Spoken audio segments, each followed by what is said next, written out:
Whoa! Look at that timing. Oh. We hit it on the down. That dance break. I don't know what I'm saying. Hey guys. Anyone? Hi.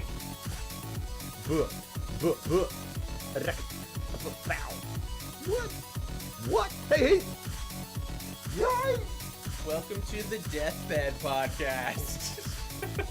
The what? Oh, right. Because I'm dying. We're both hanging on by a thread over here. Yeah. Oh, man. I feel like... I really do feel like we're going to combine germs in this 2-hour period. And we're going to make some super evil... Third human. It's going to be like, I didn't like either of the films. And we're like, well, we're going to listen to you because you're terrified. Hey, guys. What's up? Hold on a second. Boom! Oh, hold on 1 second.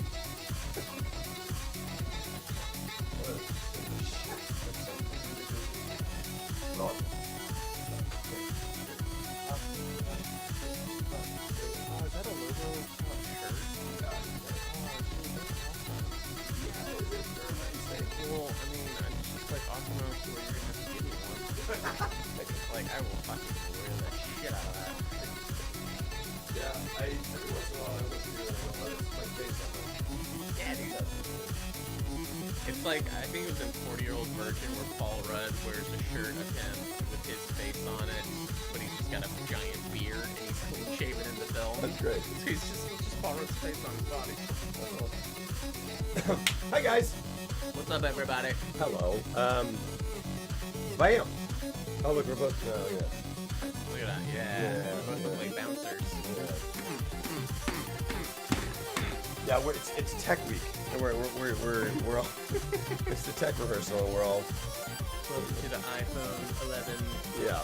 What's up, Spork? Oh, how you doing? Oh, I can't do that much. All right. Hold on, we're gonna do this. We're gonna get this sucker. We're gonna do this, and we're gonna get this over here. Guys, one day this will be a pro deal. One day. Do you believe me? Do you believe me? Nope, that's not it. Oh, we were in the mountains for a second. Nope, that's wrong. What? Oh, wait a second. There we go. Wow! God, now we can talk about films on an intellectual level. That's right. Oh, also, hold on. Oh, not female. Oh my goodness. Guys, there is a legit chance We're gonna die. that old Lobro over here is gonna... Just keel over. He's gonna keel over. All right.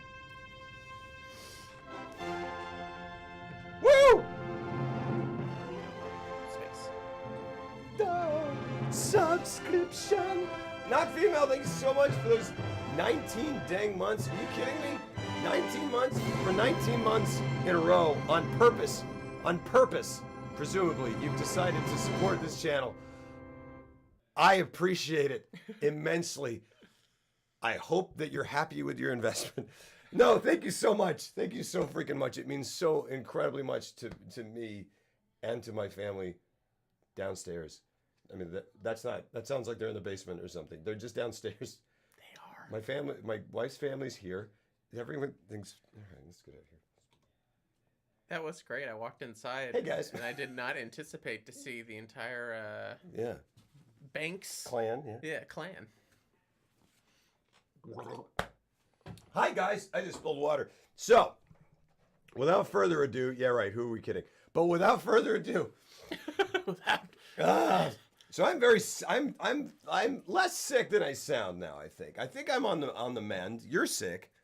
What happened to you? What's wrong with you? I'm more like what's your? I think we're both just we don't take care of ourselves. No. And we're both just exhausted. We are exhausted. I'm jet lagged. Like, Yeah. I'm still dealing with jet lag. Jeff lagged. You're Jeff lagged. You should go to bed. This is you're like your voice is bad. That's a red flag. That is you're weird. You finished 5 Easy Pieces. It is great. Let's talk about 5 Easy Pieces instead. 5 Easy Pieces is amazing. 5 Easy Pieces. Oh, is fantastic. amazing. Good for you. Yeah. Absolutely vocalist. So good. I'm so glad you loved it. I love it. Here's all the discussion we need about The Godfather. It's perfect. Yeah. It was great. So, like, That's what pretty else good. you want to say? That's pretty good. Let's talk about Too Fast, 5 Furious. Labra, please get a drink or something. I've got this. Here's all the... Oh, there you go. Absolutely, Spark. I thought that was you from your brain. No. I gotcha. No, I can't come up with quick anecdotes like that. You're good. So he's going to sound like he's doing working a So puppet good. the entire time and doing puppet tricks. Yeah. Wait, what is it called? Ventriloquism? Ventriloquism. That's it. Yeah. Very deep meaning. It is. I just love the emotionality of it. Oh, the ending. Oh, the ending. I was like that last scene with his dad, but no, like just the like. I just think the ending starts there and goes right. Because Yeah. I mean, right after that, goes Yeah. to the ending. It's great. It's all great, Guys, please watch 5 Easy Pieces if you haven't. But we're not here to Also- talk about. Well, we are. Sure, we're here to talk We about can watch. anything. We can talk about all of them. Yeah. Also, watch Godfather 1 and 2 in the next 30 seconds. Yeah, do it. And then Join join us back here. Yeah. So we'll wait. We both decided that we should probably revisit 3 again. I've only seen 3. I've never seen 3. Oh, so you've never seen it at all? Never. I've only seen it once. I really want to see it. And honestly, it wasn't that bad. It can't be that It's bad. not that bad, guys. I'm sure I'm gonna love it. I'm sure I love it when I watch it. I'm sure I think it was the fact that he put his daughter in and the 20-year gap between the second and the third one. Yeah. And then, but then his daughter became an Academy Award nominated director, and she's fantastic. Yeah. Yes, she did. Is Sofia Coppola also I'm just gonna gargle all night, guys. Is Sofia Coppola also the baby in the baptism scene in the first one? Yes. I think that's true. That is true. Yeah. Yeah. So she's in she's in the first and third Godfathers. Okay. I'm basically ready to talk about Al Pacino Yeah. for the entire time. Yeah. Because hey. it was so refreshing to see Al Pacino not screaming and I forgot. I was like, oh, that's why he's considered one of the best actors of all time. Oh, he's so great. Because holy shit. Well, the thing is, he's amazing. Like he is. in 1 and 2, He is. just the definition of subtle underacting, brimming with like a crazy intensity. I mean, he scared me. I know. The entire time. I know, dude. And especially the first one, the full arc of it, to see him go from where he starts off at the wedding scene to the end, like, my goodness. Yeah. Oh no, it's insane. It's ridiculous. He's so what. So we were watching it, and I literally like turned it because we were watching 2 last night, and 2 is like a thing where you're like, because it's fucking beautiful. Two's insane because you're going back and forth between you go like, and like somewhere in your brain you go like, all right, De Niro's better, and then you go, all right, Pacino. De Niro. Oh, who cares? I don't have to choose. This is great. Yeah. Like, they're just fantastic. I mean, like, and both of them, I'm sitting there, and I turned to, because... it was almost jarring. Like, it was almost jarring not hearing him scream. And then he would every once in a while, and when he did, it was... scary. Yeah. When at the beginning of Godfather 2, when he's spoiler alert, he's almost assassinated in his compound, and he goes outside, and he's like, if you find him, bring him alive. And he's like, we'll do what we can. He's alive. Like, I want him alive. Yeah. Well, and then you also kind of start hearing him. Well, because in my head, Pacino exists far more as the '70s Pacino. Because I feel like at this point I've seen more earlier stuff than I have of his later stuff. But even in Serpico and like Dog Day, he's screaming a lot. Yeah, but and he's he does not. it, and granted, it's way more. It's not like the Pacino of later years, but like he is so intensely the abortion scene. Wow, yeah. The look on his face when she tells him, and his eyes, it's so scary. But like the thing is he just does such an amazing job of internalizing everything. Yeah. And like when he kills that's ridiculous. You know, the whole scene, and yes, right, exactly. Yeah. Like, that's it. Yeah. And the thing is it's like his face is preternaturally. That's the thing is we were watching this and I turned to players and I was like, they're both so amazing and they're both like You talking about De Niro too? De Niro, Yeah. De Niro and Pacino, and I'm like, and they're both on paper not doing anything. Yeah. And I'm like, and I legitimately had a moment where I was like, are they just that brilliant? Are they doing something brilliant and then letting it live? Or are they just naturally so much cooler than everyone else that they're just talking and it comes off that way? And of course they're unbelievable. I mean, they're royalty. They're acting royalty for that reason. Can you tell me what? And There you go, and this is Sango. gonna sound like I did not love his performance. Who is Robert De Niro? But can you tell me what you loved about his performance? About De Niro? About De Niro in Godfather 2 specifically, because I think it's a great performance. But when I compare it to what Pacino's doing in that movie, it like doesn't even hold a candle to it. Oh, that's crazy. Yeah. You're insane.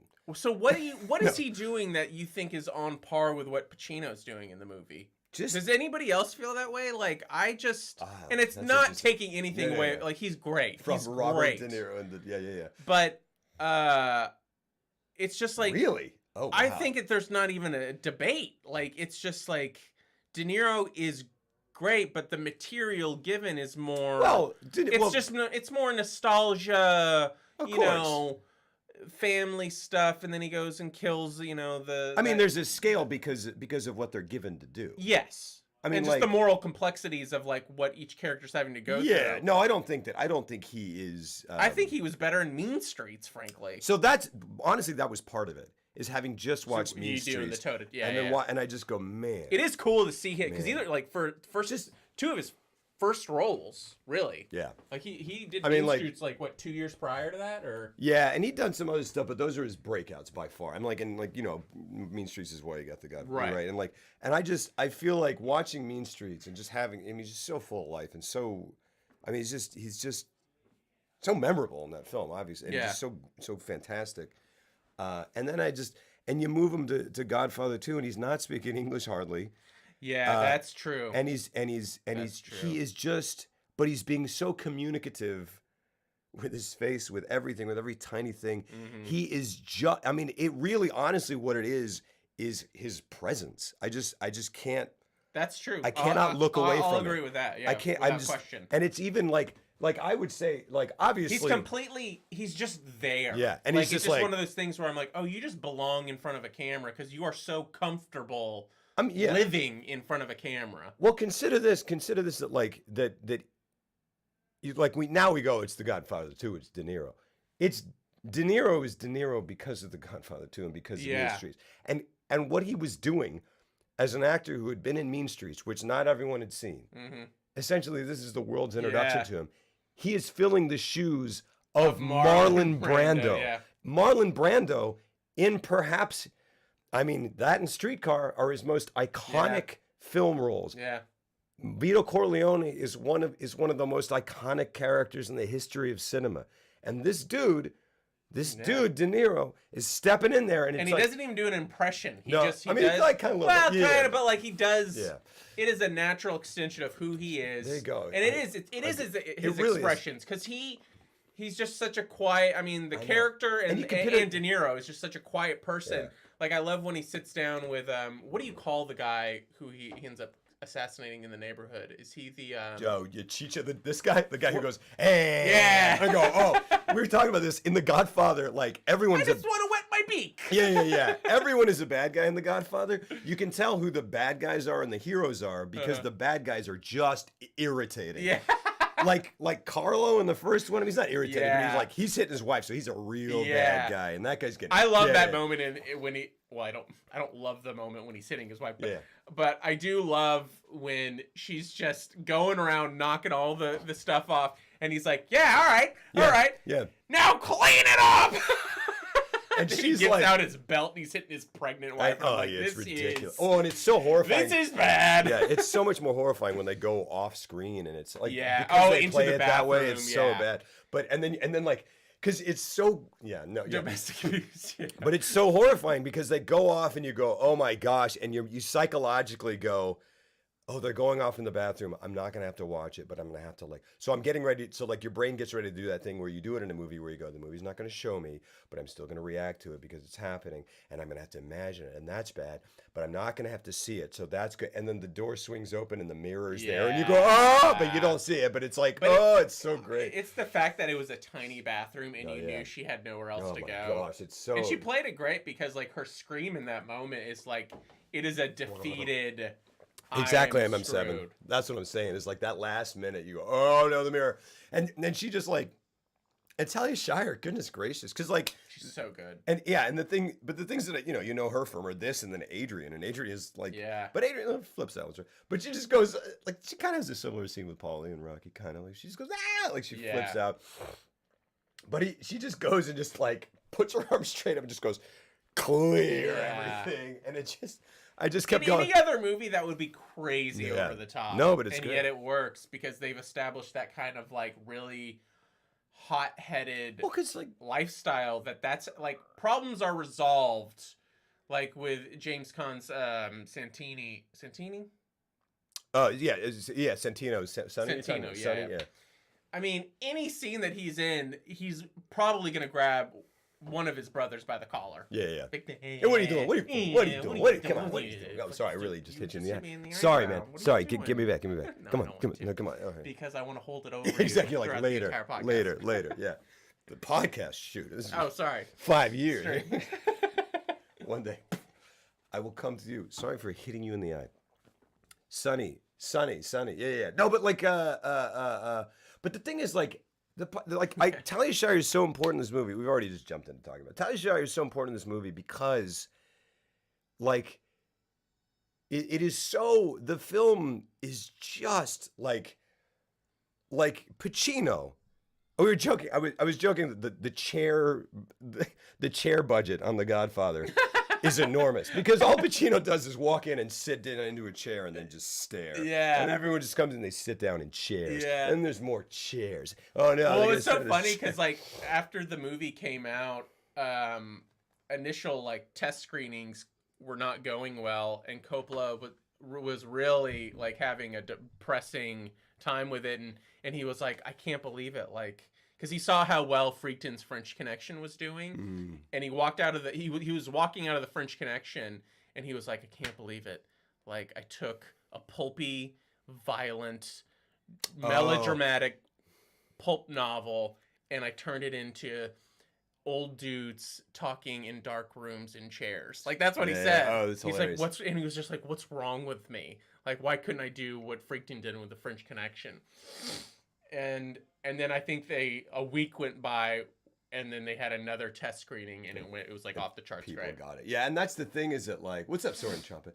That's the thing is that like that is what The Godfather is. Because prior to this, correct me if I'm wrong, anyone. But gangster movies were gangster movies. Like they're pulpy, stupid. It's Tommy gun stupid. Type shit. Yeah, like for sure. I said stupid, but not stupid. It's just like it's high concept. Boom, boom. Get the butts in the seats. There's gonna be a lot of whatever. Yeah.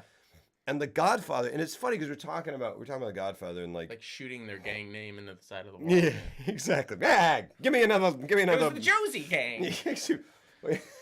He's like, our name's too. Why do we call ourselves the something Stang? We got more bullets. We got give me another gun. It's like hyphenated. Why do we get married? Stupid. Anyway, whatever. Gosh, wow, that was by a thread. I'm glad. Thanks for bailing me out. Everybody laughing. No, yeah. But the thing about The Godfather is exactly. It's in the mafia, it's just guns and killers. It's just absolute. Yeah, but it's like lots of meetings. Yeah. But it's not boring. It's not boring, and it's The Godfather is because you're talking because the other because it's like The Godfather and then there's Goodfellas, right? Mm-hmm. And it's not like one is better than the other. They're just different. And The Godfather's a wine. Yeah, and Goodfellas is a shot. Yeah, I mean, that's without question. I mean, and that's it. Like Goodfellas is a line of coke. Like that's what it is. Yeah, exactly.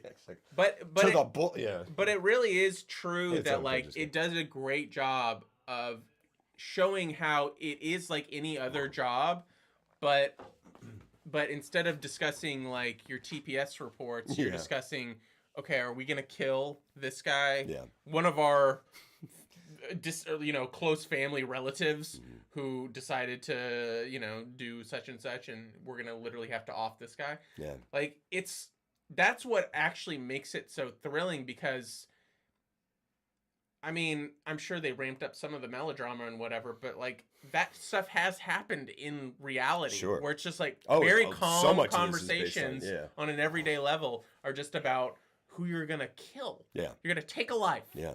And then that's it, and that's all you do. And like, what's fascinating is you Hey, look Mr. at Rizzo. How's it you going? look at Marlon Brando and Robert De Niro, and you like these guys because they're Yes. playing a character who's quiet but very loving, and he's all about his family, and he's very nurturing and stuff. But I'm like, that dude is a cold-blooded, Yeah. hardcore killer. Yes.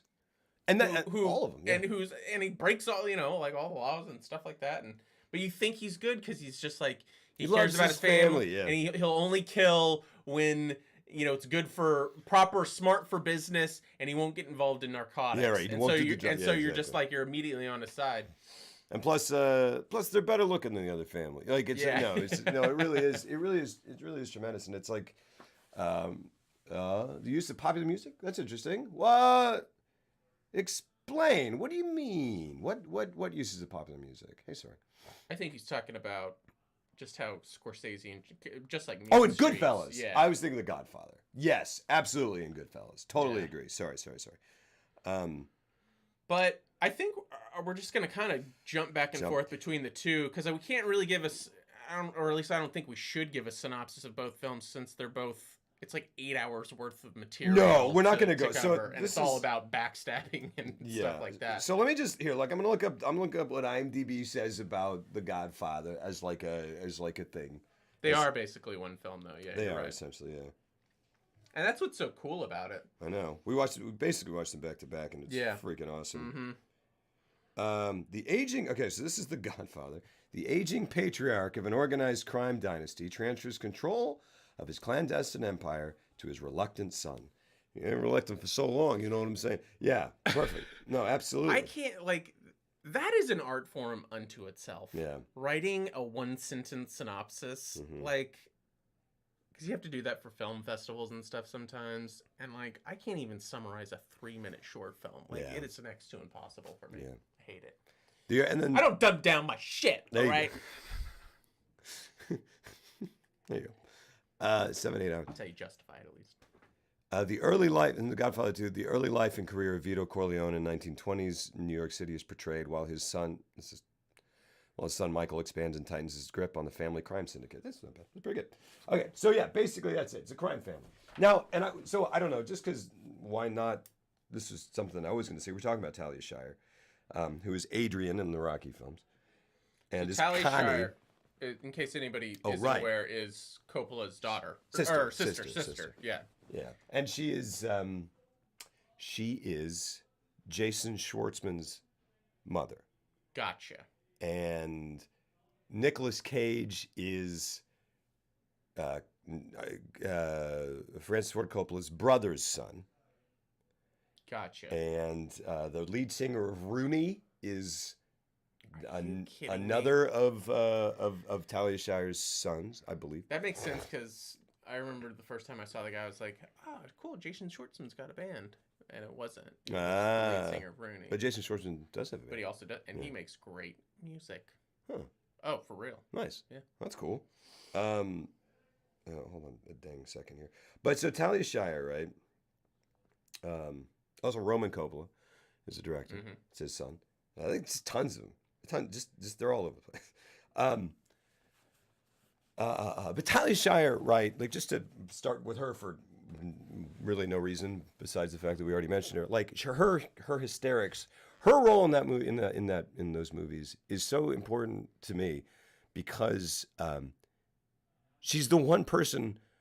Like both of these movies, right? Like it's Corleone, and then I mean it's Vito, and then Michael comes in, kind of slides right in there, eerily easily, without a second thought about it. Once he makes up his mind, and then he just spreads his cloak over the whole. I mean, and the rest of the movie is just under this I mean, it's just the image of him sitting calmly in a chair, just looking at someone, and that's what the rest of the movie feels like. Yeah. Because it is just under his control at all times, and it's immutable. It's impossible to get out from under. You know you're going to get killed. It's like, I mean, it's like Jesse James in Assassination. Yeah. I mean, it's just like there. He's just got that power, and he's not giving it up, even when it seems like he's going to.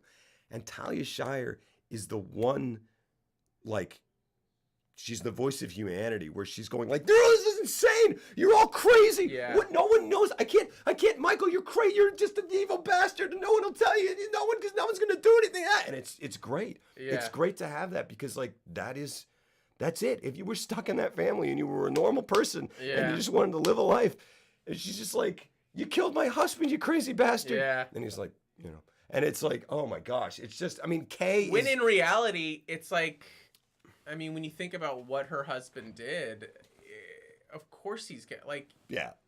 What are you doing? What are you doing slapping around Talia Shire, you idiot? Yeah, but also it was that. It was the other thing. It was the other thing. The more important thing was that he gave up Sonny. Yeah, Connie's because he beat him up, or he got beat up by Sonny's phantom punches. Because there's one amazing wide shot when he is trying to beat him up in the street. Exactly. And like they just hold on this wide shot, and he is just whiffing these punches. I know. And it's just like, and it's not. It is so far. Like I mean, literally, it's like this. I know. Oh. Yeah. Oh.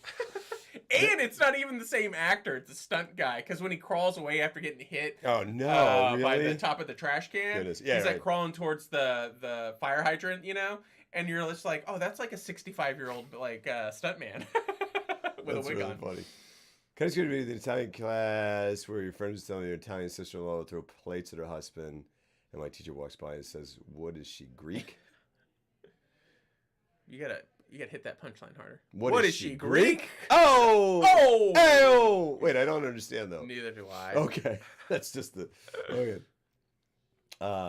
Yeah, but Connie, man. Well, and obviously, I mean, Kay is supposed to be like the. Oh, Michael. Yeah. Oh, Michael. Oh, Michael. Whole fucking movie. Oh, Michael. What are you gonna? I had an abortion. Oh, Michael. She's an American icon. She is, but my God, in that movie, they gave her 5 lines. That's true. And 3 of them are, oh, Michael. That's true. Yeah, man, but, dude, like, we're just jumping all over the place. But, like, there is just, man, right after that first scene, that scene where they shoot up the bedroom, Michael, why are the drapes in Godfather open? 2? Right after that, in Godfather 2, where they shoot up the bedroom, and they're all whatever. She's sitting there on the couch with the children, and there was a look that she shoots him. Yeah. And he's looking at her, and as soon as she looks at him, he just kind of goes. Yeah. And does this, and that's the whole relationship. Yeah. Right there. She gets and to stretch. She gets to do some stuff in Godfather 2. Yeah. Like, I mean, obviously the whole abortion scene is amazing. Yeah, it is great. But she gets to do some stuff. Like when this is so devastating. And also, I laughed because of how cold-blooded it was. Oh gosh. It's towards the end of Godfather 2, after they've separated. Sure. De Niro or Pacino. Yeah. And, yeah, I did. I'll have to. And she's visiting the kids, and then she leaves, and she's like, "Give me a hug, Mike," and she's like standing in the doorway right outside the door. They're like, "We gotta hurry because Michael's coming home." Right, yeah. and then Michael comes home. And he doesn't say anything. He sees her. Everybody gets real quiet. It's like the devil entered the room. It literally is. And he just walks right over. And she thinks he's going to say something to bridge and they're like the gap. This far apart. She's hoping that he's going to say something. And maybe they can mend the fence. And then he just slowly shuts the door. And it's the look. And it's a great performance. Because the look on her face, when she realizes the door starts to close, she goes... And boom, right in her right face. as it closes. And it is, I laughed so hard because, but not in a bad way, but because of how I was like, that is some nasty ass shit. And the best part of it is he's just like, and he's like, you remember the door, right, Kay? Like, from the first one, because that's what you do. You get doors shut on your face. This is how we ended the last one. Yeah. And I love it because like the dude who closes the door, man, that last shot in The Godfather. Oh, it's so In good. the first Godfather, I'm like the composition, her just in the foreground, Yeah. him framed by the door. It's just so great. And knowing that he lied to her. Like knowing in that I mean, that's moment just the- that he looked her in the eye and lied. I love that scene. I love that for so many reasons. I mean, it's just the most name a more chilling moment in any film. I mean, like goodness, when he just looked. But I love it. I love it. I love it because it's the one moment. Because this whole time, right? Like it's The Godfather, and then I think of like I don't know. I talk about this like Pacino goes through stages, right? Where he's like he used to. I can't do it because my voice is. But he's like a Dog Day. He's like, Sal, we're going to Wyoming, Sal. You can't. And you can hear him kind of in the second when he starts to go into like Dog Day, Pacino, because he starts trading his R's for W's. I mean, it's just a thing. He's like, he's like, Waka, we gotta whatever, you know. Yeah. He does that. But in the first one, he's very like, you know, and the second one, whatever. But he's very kind of like, I'm Al Pacino, I'm this and that, and this is how I'm talking, and you know, he's not doing it. He's not doing it. But in that scene, he goes, don't ever ask me about my business, Kay. And she's like, and she's like, is it true? And he's like, don't ever ask me about it. And then he goes, stop, you know, whatever. And then he just goes, okay, this one time, I'll let you ask me about my affairs. And she goes, is it true? Is it? And then for a split second, you get future Pacino because he looks down at her and he goes, no. And you go, there it is. He takes a long beat. No. It's so great. It's so great. There's the garden scene. I wanted to be in the business. Yeah, I love that scene. Yeah. I love that scene because it is the first. That scene, I believe, is written by Robert Towne, who wrote Chinatown. Wow. And he came in and did an uncredited contribution to the script. And Coppola loved that scene so much that I think he even asked him, he was like, do you want a credit? And he was like, no. He's like, that's nothing. Because he was so good at like just coming in and doctoring scripts for other people. Like he had a hand in like so many of those new Hollywood movies. Yeah, and he's like, what? Yeah, do you want another one? Here's another one. What do you want? What do you want, Coppola? You want another scene? Yeah, here you go. yeah. We're gonna, and Brando's performance. I mean, obviously it's talked about.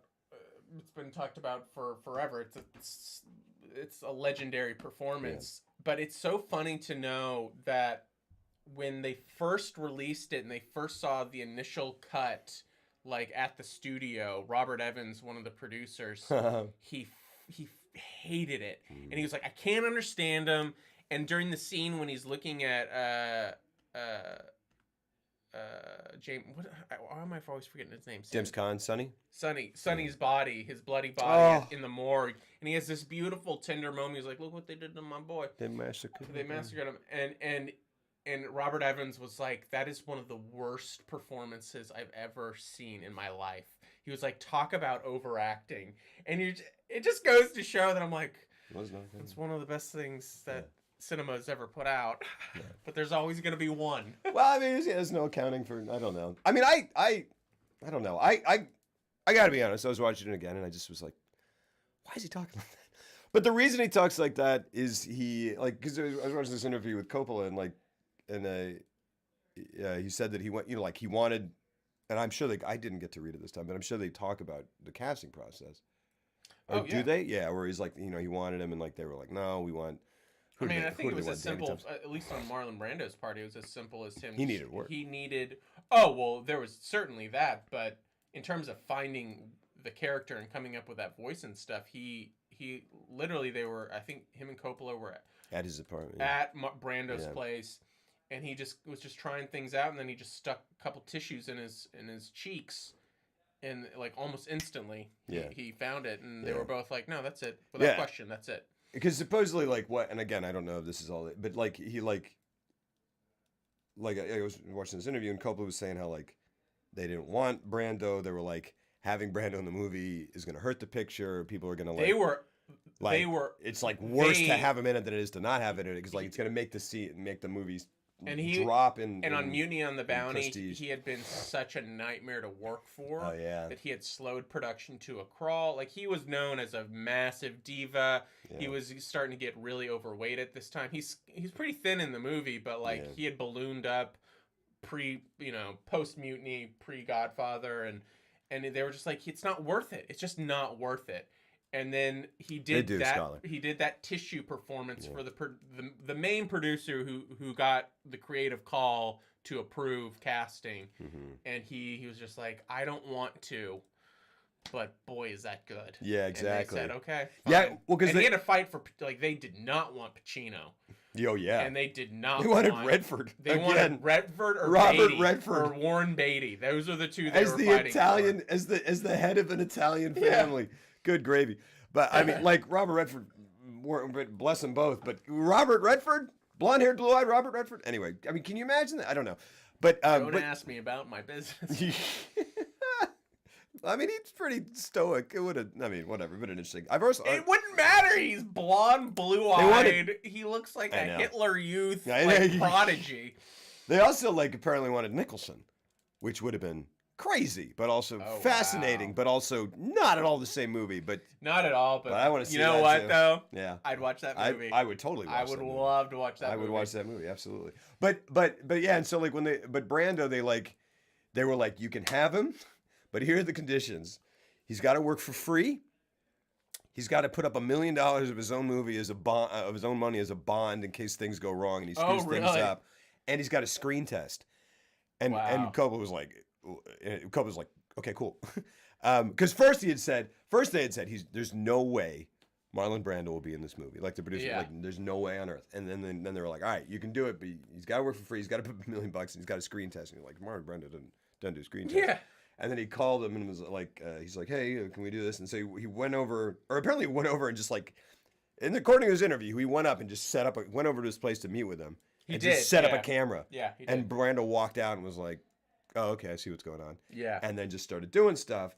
And then had decided that he was going to talk like that because in the book or Vito had been shot in the throat.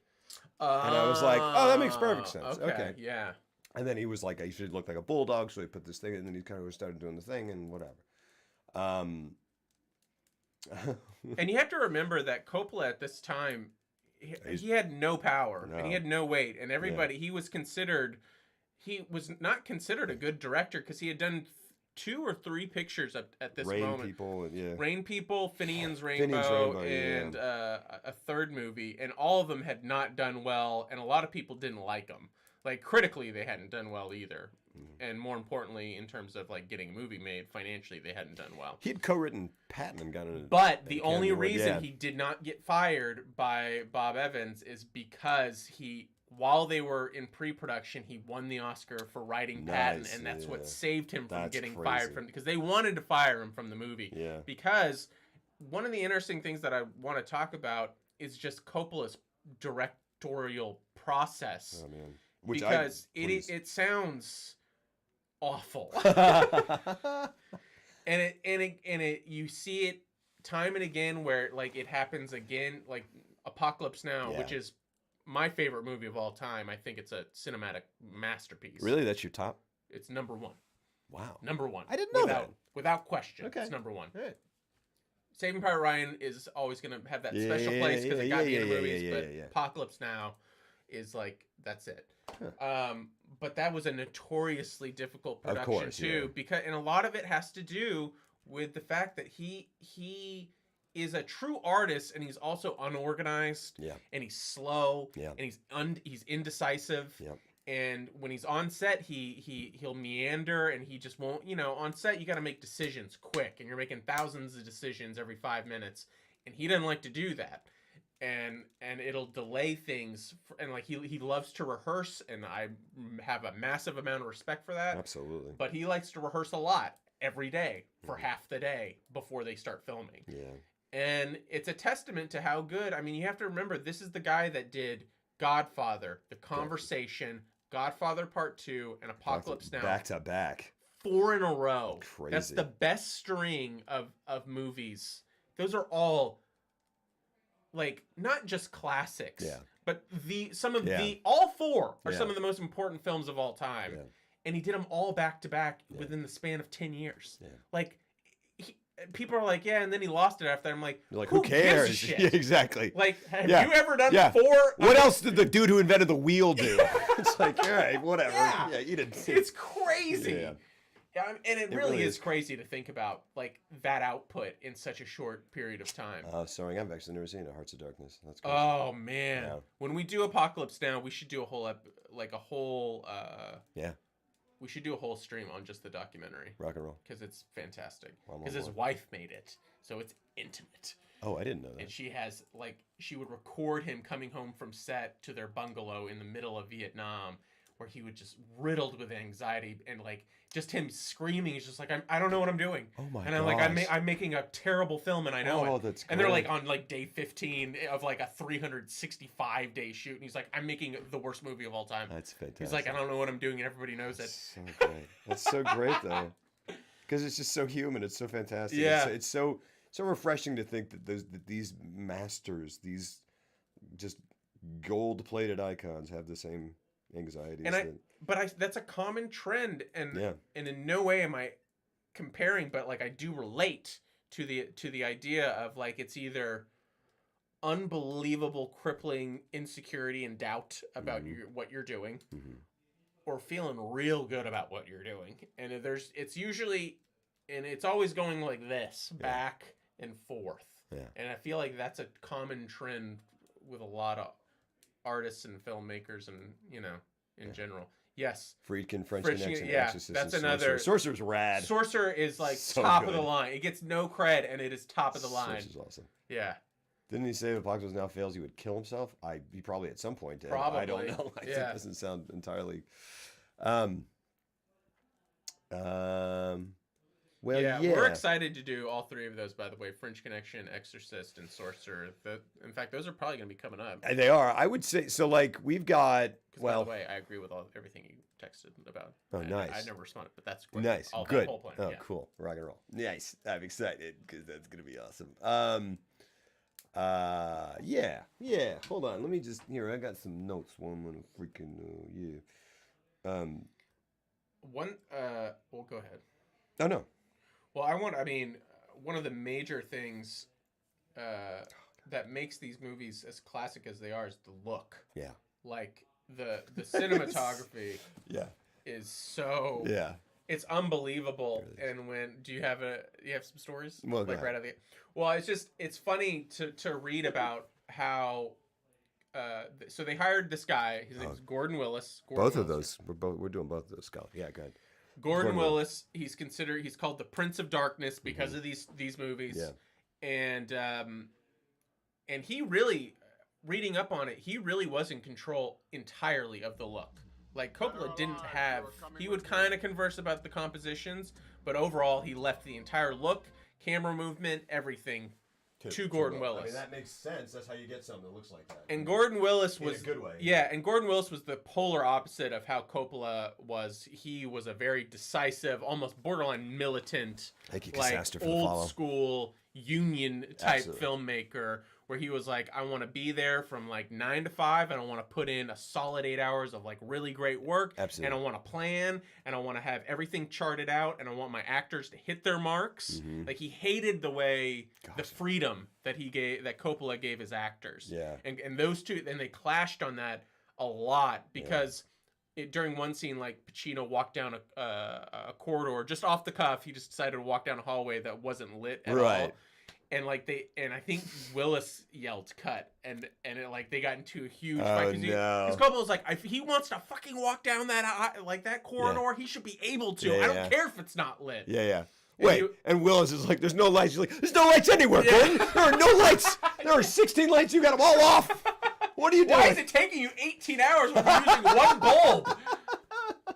But that's hilarious. But it was a major point of contention for the studio because when the dailies started coming back from the film lab, because they were shooting on film and they had to send it out for processing, and when they would get them back, the studio was freaking out because the dailies were so dark. What is this, the negative? What's going on? And they literally and dailies are really rough looking prints, so they were even darker than what was going to end up in the final. And so a lot of the stuff, Talia Shire was like, it looked she was like, it looked like shit. Yeah. Because it looked like silhouettes, Yeah, like yeah. almost all of Well, it. but there, I mean, like the entire opening scene in the parlor, she was like, it looked pitch black. Yeah. But there are movies. I mean, there are scenes in where they literally are. It's just 4 silhouettes, and I go, Yeah. that's Mike. That is probably Tom Hagen. Yeah. That's what like. There is. Oh my gosh! But it's like in The Godfather 2, you watch it because after you know in the second movie through, you're like, some of these things you're kind of like, all right, like not really, but it's like they're just scenes where you just go, this is ridiculous, this is so crazy, but it's so great, it's so amazing, and it's just, I mean, it's so distinct, and it's so just, you know, it tied to the tone and married with the feel of the movie, and then it's like so distinctly The Godfather. I mean, anything like that is it just looks like they filmed the entire thing through a whiskey bottle. You know, like it's it's so great. like just auburn gold and. Spork, I almost didn't want to say it. Almost didn't want to say Tom Hagen yet because I want to go off about Tom. I love Tom Hagen. I love him so much. I love Robert Duvall in this movie so much. There's a moment where in The Godfather 2 where he's talking about how Hagen is going to take over. And I just go. I almost cried. My brain goes, oh yes, and I also just go, I want a third Godfather movie where I want an offshoot where Hagen is the Don. I want a Hagen is the Don movie. I just want that. I love Tom Hagen. You feel he's so good in that role. He's so great. And especially in Godfather 2 when Michael is intentionally keeping him at bay and you think it's out of mistrust. Yeah, but and then when everything goes wrong, he comes to him. He's like, I had to do it this way, and I couldn't tell you because I had to keep you pure. I know. And he's like, now you are the only person I trust. And like they filmed that scene. I don't know what kind of microphones they were using because they're not even whispering. Like they're so I know. like, and he's like, you're the only person I trust now. Yeah, and he's and the look on his face. He's like, oh, he's like the validation that came in that moment for him that he needed to hear because. It was just so heartbreaking to see him when he's like, and Tom's gonna step out during this conversation. He like slowly packs. And he's like, "Oh, I'll be outside, Michael. If you need me." And you feel so bad for him. And he gives him the old, you know, the I always wanted to be in one of your fucking plays. Yeah. No, he goes. He's like, I always wanted to. He thought it was a brother by you, Mikey. And he's like, I know you did, Tom.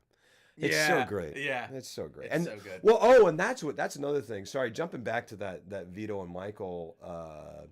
I'm gonna watch it when we watch it, Scholar. It'll be the first. It's a bit of a misnomer. Like I've not seen it end to end, but I've seen bits of it. Clockwork. Yeah, I've never seen the whole thing, but by no means am I like that's a huge oversight. But yeah, we're gonna watch it. Yeah. I'll watch it when we watch it. It'll be great. But that scene, because the other scene like that, gosh, there's so few scenes. When there are two people who are talking to each other, who respect each other thoroughly, and there's no like, I am using you for this. There's no agenda. Like really, the only one, like that Tom Hagen Mike scene is beautiful, and it's so just intimate, and there's real love between those characters. But Mike's still, he's still got, machinations going on.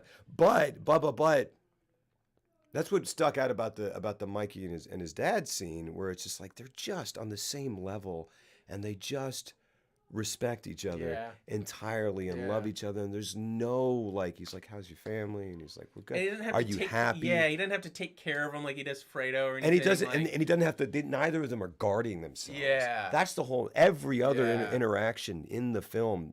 They're guarding themselves, and there's just these two top dogs who like respect their father, and it's just such a great scene. I love it so much. It's just bad as far as Kubrick. Oh, you're talking about Clockwork, a movie tie-in game.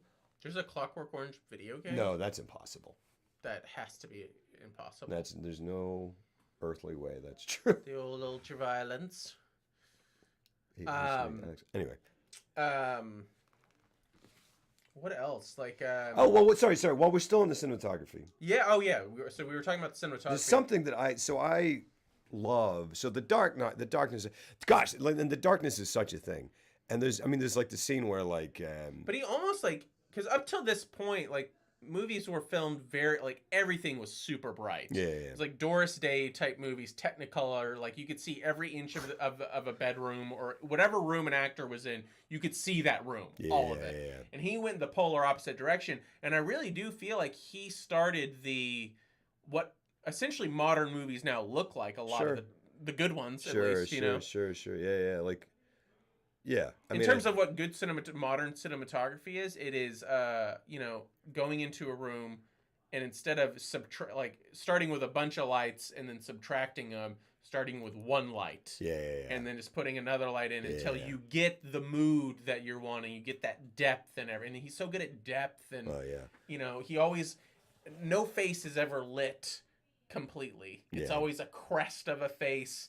Filmed from a profile. And they're just getting those on Pacino. Oh, it's so wonderful. He's got Pacino, like I was looking at him and I was like, his eyes are preternaturally large. Like it's like someone took this part of his face and just like in Photoshop went boop. Yeah. Because it's amazing. During that abortion scene, when they're it's just like when he's intensely they at look you, like it's like Disney snake eyes. I mean, it's crazy. Like they're huge. And when he's like, don't ever ask me about my business, and he's don't ever ask me about my business, and she says it again, and he goes, ah! And he gives her a look that's just like, whoa, it's crazy. I mean, it's just insane. My goodness. Clockwork Orange video is called GTA. Fair point. I press F I saw that spork. I didn't mean to ignore that, but I also that's what it would be. You're right. But another thing, because there's the darkness is great. The darkness is fantastic. There are parts where you're like, I literally can't see anything, and then someone walks out. But there's but there's these great things like was it Captain McCluskey? Like walks out of the shadow and it's just there's nothing there. You're looking at blackness, and then he walks and the shadows do this. Yeah. And then he kind of is like, it's just great. And like the leaves are kind of like going against his face while he's just covered in like the bars of the hospital. Yeah, it's just beautiful. amazing. So the darkness is one thing, but then something else, to me, there are beautiful compositions. There's several. There's one in The Godfather 2 that I can't quite. He's talking to. I can't remember, but just the arrangement of people. Like someone's in the foreground, someone's in the back. Like someone's here, and then like back here are the two focal points. But there's it's just like these arrangements of people for composition are great. But then also the use of someone's back to the camera, the use of having someone's eyes turned away from the camera, like, and I made a note of a few of these things, just like.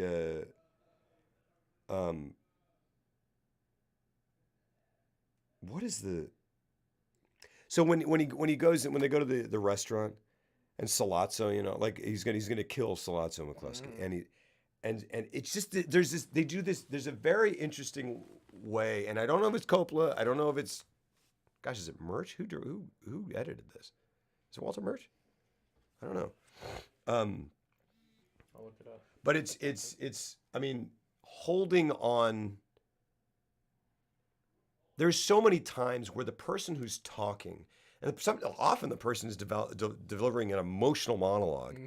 Like, for instance, like Talia Shire comes in and screams at Michael for killing her husband. And for the first, like, I'd say 50% of that scene, of that scene, we see like her lower jaw and like out of focus in the foreground, and she's walking back, and we are on Michael. Yeah. And he is just sitting there reacting to it. And it's boom, boom, and then it cuts to her, and she's great. There's the scene where the scene where they're in the. I wish I could just bring up the scenes, but like where he's sitting there and he's going to kill Sollozzo and he's going to kill McCluskey, but like there's this whole song and dance they got to go through before, and Sollozzo's talking to him, and he's like, he's just like blah blah blah, but he's kind of like. And it cuts to Mike, and he's just staring bullets at him. Like he's just, I mean, just like he will do for the rest of the movie. This is the first time he's done it. For the rest of both of those movies, he's just staring through people. But really, kind of the first time it happens, when he sits down with Sollozzo, and he's just like, you shot at my dad, and he's just saying it all with his eyes. And then it cuts to Sollozzo, and he's kind of going, I hope you understand. It wasn't, I have respect for your father, blah, blah, blah, blah, blah, blah. But it's on him. And Michael is not on, I mean, we don't see him except his shoulder. This is maybe too, but his shoulder is in the foreground and we see kind of his head, and we're on Sollozzo, but Sollozzo is so much smaller and just boom. And we're focusing on Sollozzo, but in the back of your, like just right there, I mean, Michael's just hovering over it, and you just feel him. You feel his presence, and you feel him staring at Sollozzo. I mean, it's just they just do. I don't know the use of. Well, what's amazing about the editing, and it wasn't Walter Murch, it was William. Okay. It was William Reynolds and Peter Zinner, but. Oh, okay. I feel like it's very clearly an intentional choice because they did it. Absolutely. But and we'll use that scene as an example because it's an acting class in one scene, because by holding on Pacino as often as they do and just holding on his eyes, I mean, it's the whole thing is like it's what makes the best acting, because he's projecting one thing, but his eyes are, I mean, you know, all he's thinking about, he's like, I hope that gun. He's thinking 5 steps ahead, because, I mean, he's about to kill a guy. He's never killed a guy before, or at least not in normal life, you know? Yeah. And so you can just see him thinking, he's like, okay, I'm about to do this. I'm going to have to stand up, very quietly walk. I pray to God that gun is where it needs to be. There's a great moment when he goes into the bathroom and you think it's not, he thinks it's not there, and that's great. But like, it's great that they just hold on that one shot, and you're like, "What's he doing? What's he now?" And then he kind of goes up a little bit for. He's like, and then he finds it. And you sit there with him and go, "Oh gosh, yeah, that's great." So but and that plays so well with just what the movie is about, because it's all about people backstabbing each other and betrayals and someone looking you in the eye and saying one thing and then going off and doing something else. Yeah. And that whole scene is about him playing a role and projecting one thing, and then because they're talking in Italian and he's trying to be very casual and just trying to be like, I'm here, I'm going to do my duty. Yeah. Let's settle this. But in the entire time you see it in his face, you're just like, he's just thinking about how he's about to, like 5 seconds. He's just thinking in about a minute and a half, both of you will be dead. Yeah, and it's great, and I love it because and like you're talking about the end, right, where he's like, because in the end of that scene, right before he shoots him, right, we're on Michael, even though Sollozzo's the one talking, and he's saying all this stuff in Italian, but we're just on Mike, and his eyes are going crazy. You know, they're just, and then the train goes by, and to me, it's like he's like, it's almost like he's like the train, and I'll do it because it'll mask the sound. I don't even know why. Yeah. But he just goes boom, and just goes, and gosh, and I love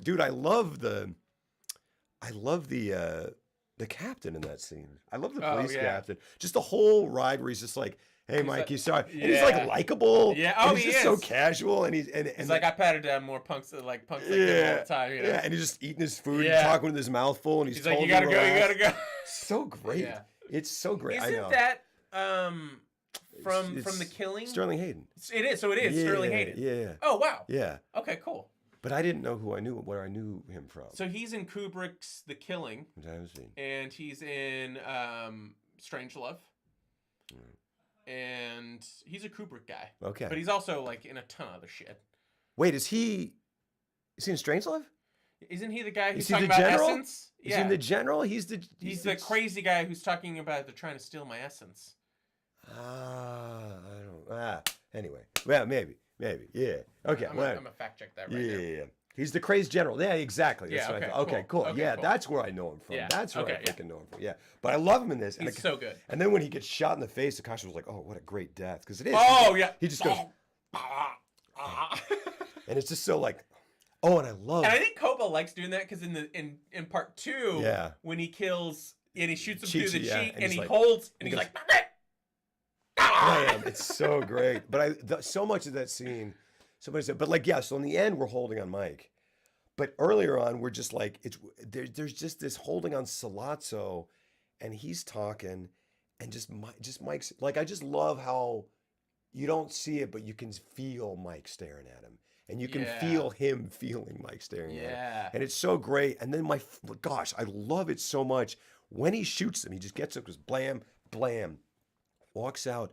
And he forgets to drop the forgets gun. to That's drop- a great Yeah. moment. That's a And then- great moment. And it's almost like, was that good? Who knows? I know. Yeah. Because, like, I hope, I want does it the to camo, be yeah. unscripted and just one of those happy accidents where they were like, that's exactly how Yeah. it should be. But what I love that was planned seemingly or pretty clearly, is no one screams. No one in Yeah. the restaurant screams. Yeah. It goes bam, bam, and everyone goes, Yeah. because that's what freaking happened. Yeah. Because as a human being, you go, what was that sound? Was that in here? Did someone Yeah. get shot? My life is now, am I in danger? Yeah. And he's out. Yeah. And that's it. And you're just kind of like, and you know, why am I not more freaked out? Should I be more? And like, that's it. Like, And then there's that massive music cue where yeah. Boom, boom, boom, boom. Oh, Yeah. and the music. I mean, the music alone. and the music is It is fantastic. just so fantastic. Yes, Gosh, Pork. Watch them again. Like, just talking about them the way we're talking about them so now. great. I love it. You realize not only that you're watching like amazing movies, but you're really watching little mini film schools. Oh, like you could absolutely. just study these two movies, and if you watched them enough and really paid attention and really studied them, you would learn everything need to know to make a truly artful and fantastic film. And Everything about it from Yeah. top to bottom. and it's so, like and Like even more so than Apocalypse Now, like honestly, Yeah. in terms of just textbook filmmaking Yeah. style, you know? yeah, like you can take this and apply it to other things, Yes. and you will, yeah, like and part of it, and like, I don't know, I love how it lingers on people longer than you instinctively, like even the first shot, right? What's his face? I can't remember his yeah, name. the Baker. The Undertaker. Or the Undertaker. Yeah, I'm and sorry, it's like the he's like, Undertaker. I love America, you know, this and Yeah. that, and it's over black, and then it kind of starts, and then it kind of zooming out, and it's on him as he's telling the story, and then we become aware, like we see kind of Corleone in Yeah. the foreground, and he starts talking, and we don't see him. We stay on him. We stay on the Undertaker, but it's great, and it's just and then he gets up, and he's like, what can I do for you? And he gets up. And then whispers it to him, and then we flip around, and then we Yeah. see just the times, because again, like textbook film school is like shot, reverse shot, shot, reverse shot, shot, reverse shot, or like the Dragnet thing, cut on every line or whatever, Mhm. which you don't want to do. But this is, it's so fascinating, the times when they choose to show you the speaker and the times when they choose not to show you the speaker. That's where the art comes in. And that's it. Yeah. And because like I'm saying, like Talia Shire, he's screaming her face Yeah. off. She says, "You killed my husband, Michael. Yeah. You killed my husband. You're a monster." And I mean, goodness, like if I was Talia Shire and Francis Ford Coppola was my brother, and he's like, and she's like, "You didn't. Yeah. You're not showing me. Yeah. I'm acting my ass off." And she eventually shows her, and she's great. But it's so. But that's not what it's about. It's so Yeah. fascinating to watch Michael reacting to the extent that he does and the extent that he doesn't Yes. to what Connie's saying, and I just love it. And Vito, they do that with Corleone. They do that so many times. Just pay attention to when the person who's speaking and who's going through something emotional is not the person whose face we see. It's great. Yeah. And there's a thing with Al Martini, who plays Johnny Fontaine. Right, where he Oh, comes yeah. in and this is interesting to me. I don't know if they say, Come on! yeah, exactly. That whole part, like his whole thing is behind. It's all on Vito. Mhm. It's like all on Vito. They like you kind of you kind of like almost incidentally get like part of his face when they swing around and they're over Fontaine's shoulder, and he's like, Yeah. he's like, come on. He's come actually on. a big supporting character that you don't see that often Yeah. in the movie. And well, so apparently, I don't know, whatever. But I was reading the thing. I don't know if they talk about his casting or know. anything. So apparently, this is crazy, and I don't know if part of this is conspiracy theory or whatever. But apparently, according to the dude, Johnny Fontaine, so he either was cast and Coppola okayed it, and then Coppola was like, nah, never mind. I want someone who has more acting because he's really a singer. Yeah. He's a fantastic really? singer. He's a fantastic wow. singer. Okay. But but he was like, but then Coppola was like, I want Victor Moan, or I want someone who had like more acting experience. And Al Martini, by his own admission in interviews, was like, he was like, I was in the movie, then I was out of the picture, and I had to be in that picture for my career. I went to my own Godfather. True story, apparently. What the heck is the guy's name? He did what he did in the movie. Buffalini went to, came down, whatever. We talked to Paramount, and they made him put him in. Which that's hilarious. And like, which is insane. That is an insane story. I know, it's crazy. Wow.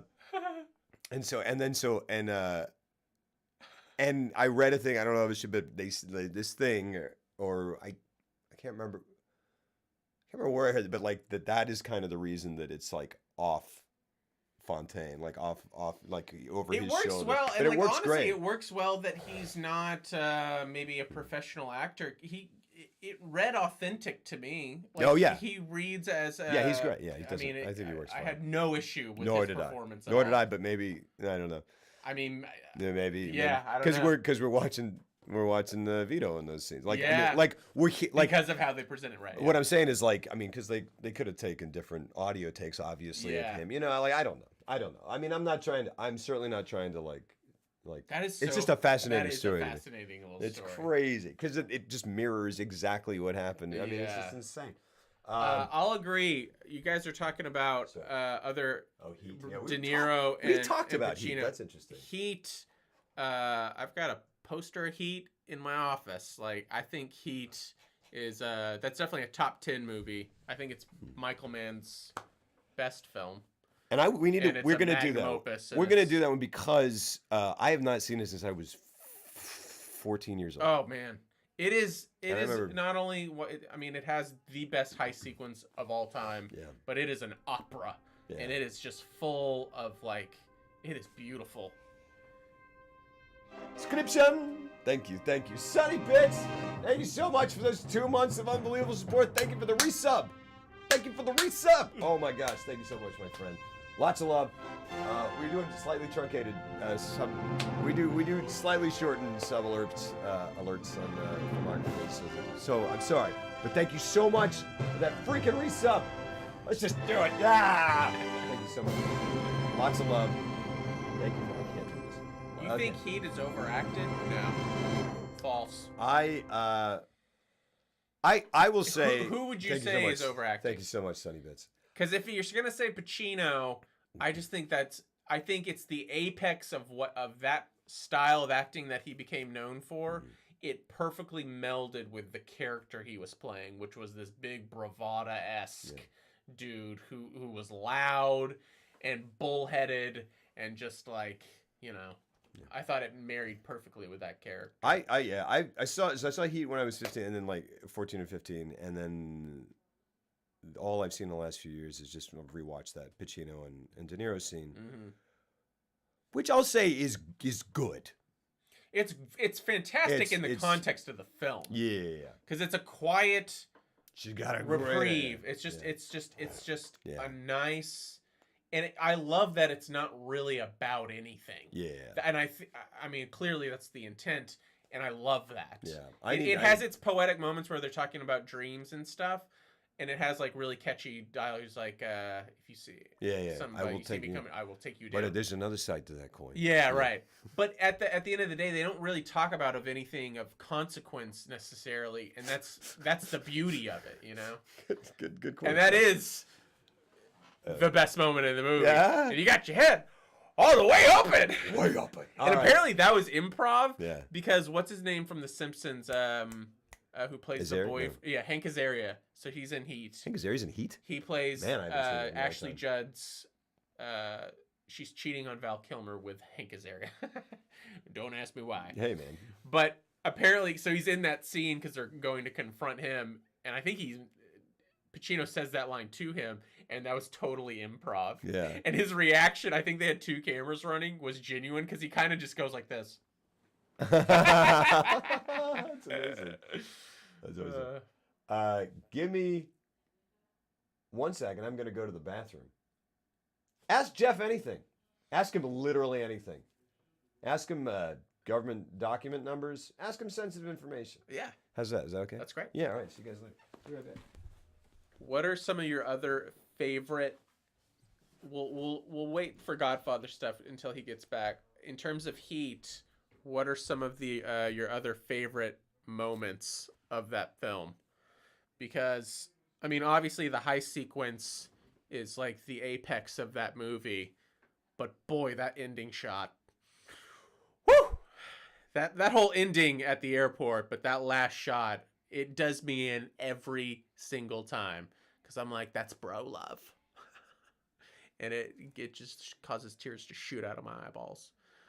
Oh yeah, and The Hunt with Mads Mikkelsen, that's a fantastic movie. I meant to go back to that. I've seen it. I love it. It was the first time I got to see Mads Mikkelsen in a straight up just kind of semi-normal dramatic performance, not playing a villain in like James Bond or just anything crazy over the top or anything with like Valhalla Rising or anything like that. Valhalla Rising? And you guys talking about Valhalla Rising? We're talking about Mads Mikkelsen in The Hunt. Have you seen The Hunt? It's fucking. He's accused of being a pedophile. Of a pedophile, and it's a great movie with a great ending and a great ass. And you got your head great way up it. I can't even. Cool. Will you guys do it for foreign films? Sure, I'd do that. You see, man.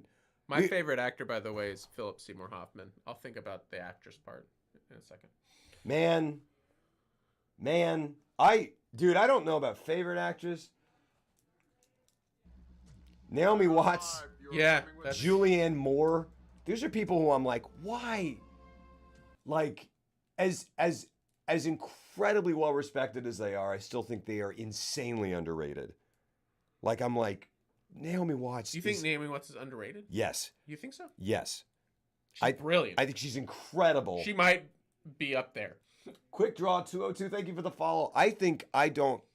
When I saw her in 21 Grams, I was like, incredible. that might be one of the best performances I've ever seen in my entire life. She's incredible. And Julianne Moore is amazing. Yeah. And these are Kate Winslet.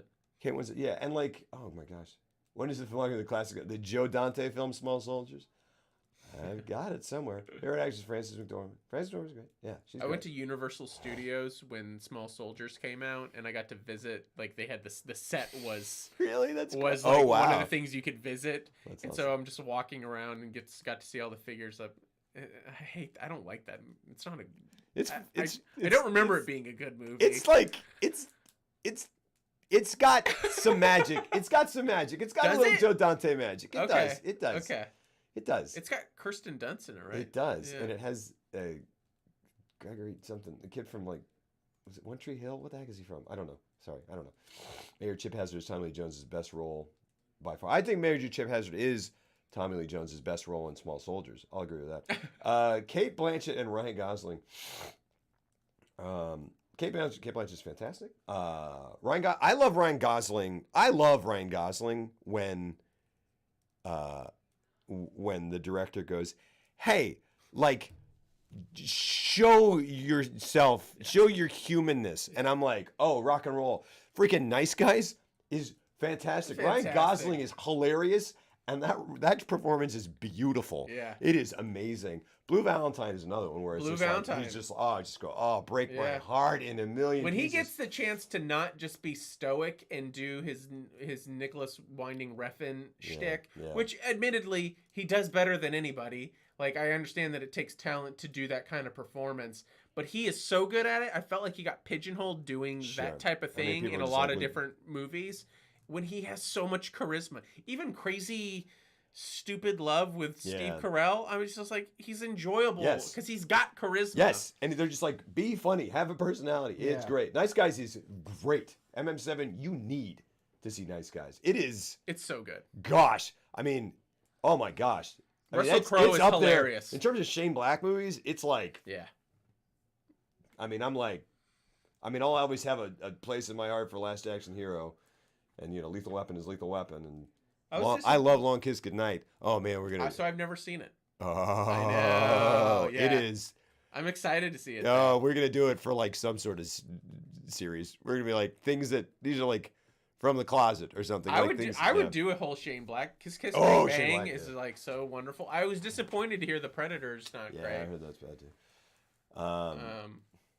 I think my favorite Tommy Lee Jones performance is Fugitive, followed by JFK. oh, well, that's actually a great one.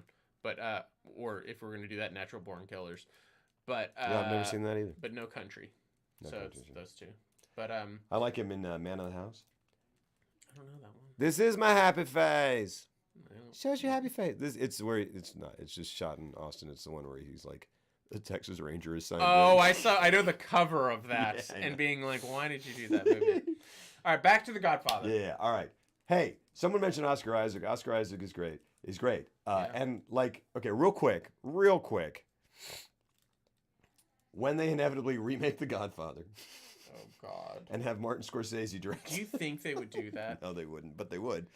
No, they wouldn't. Do you And- think it'll? Okay, let me I ask you, actually- do you think it'll get to at a point, however far in the future, that they'll actually remake that movie? You really think they will? That's so sad to think about. I don't. Like, how could you do it? It's It's such a culmination of like so many things that made that thing great. The thing is, if they did do it, they would throw so much money at it, and that I feel like for some reason I had this weird, it's like this strange twinge nightmare scenario where they would take The Godfather, remake it, and then like literally get Scorsese to do it. Like throw enough money at he would never do it, but throw enough money at him that he would do it, and I'd be like, don't do that. Not that like it's almost weird. It's almost worse to have Scorsese do it than someone else. Do you know what I mean? Oh, without question. Doesn't that yeah. sound weird? Yeah. Like, because Scorsese is brilliant, and I'd love to see his take on anything, but I'm just like, don't take this beautiful piece of art and bastardize it and put a.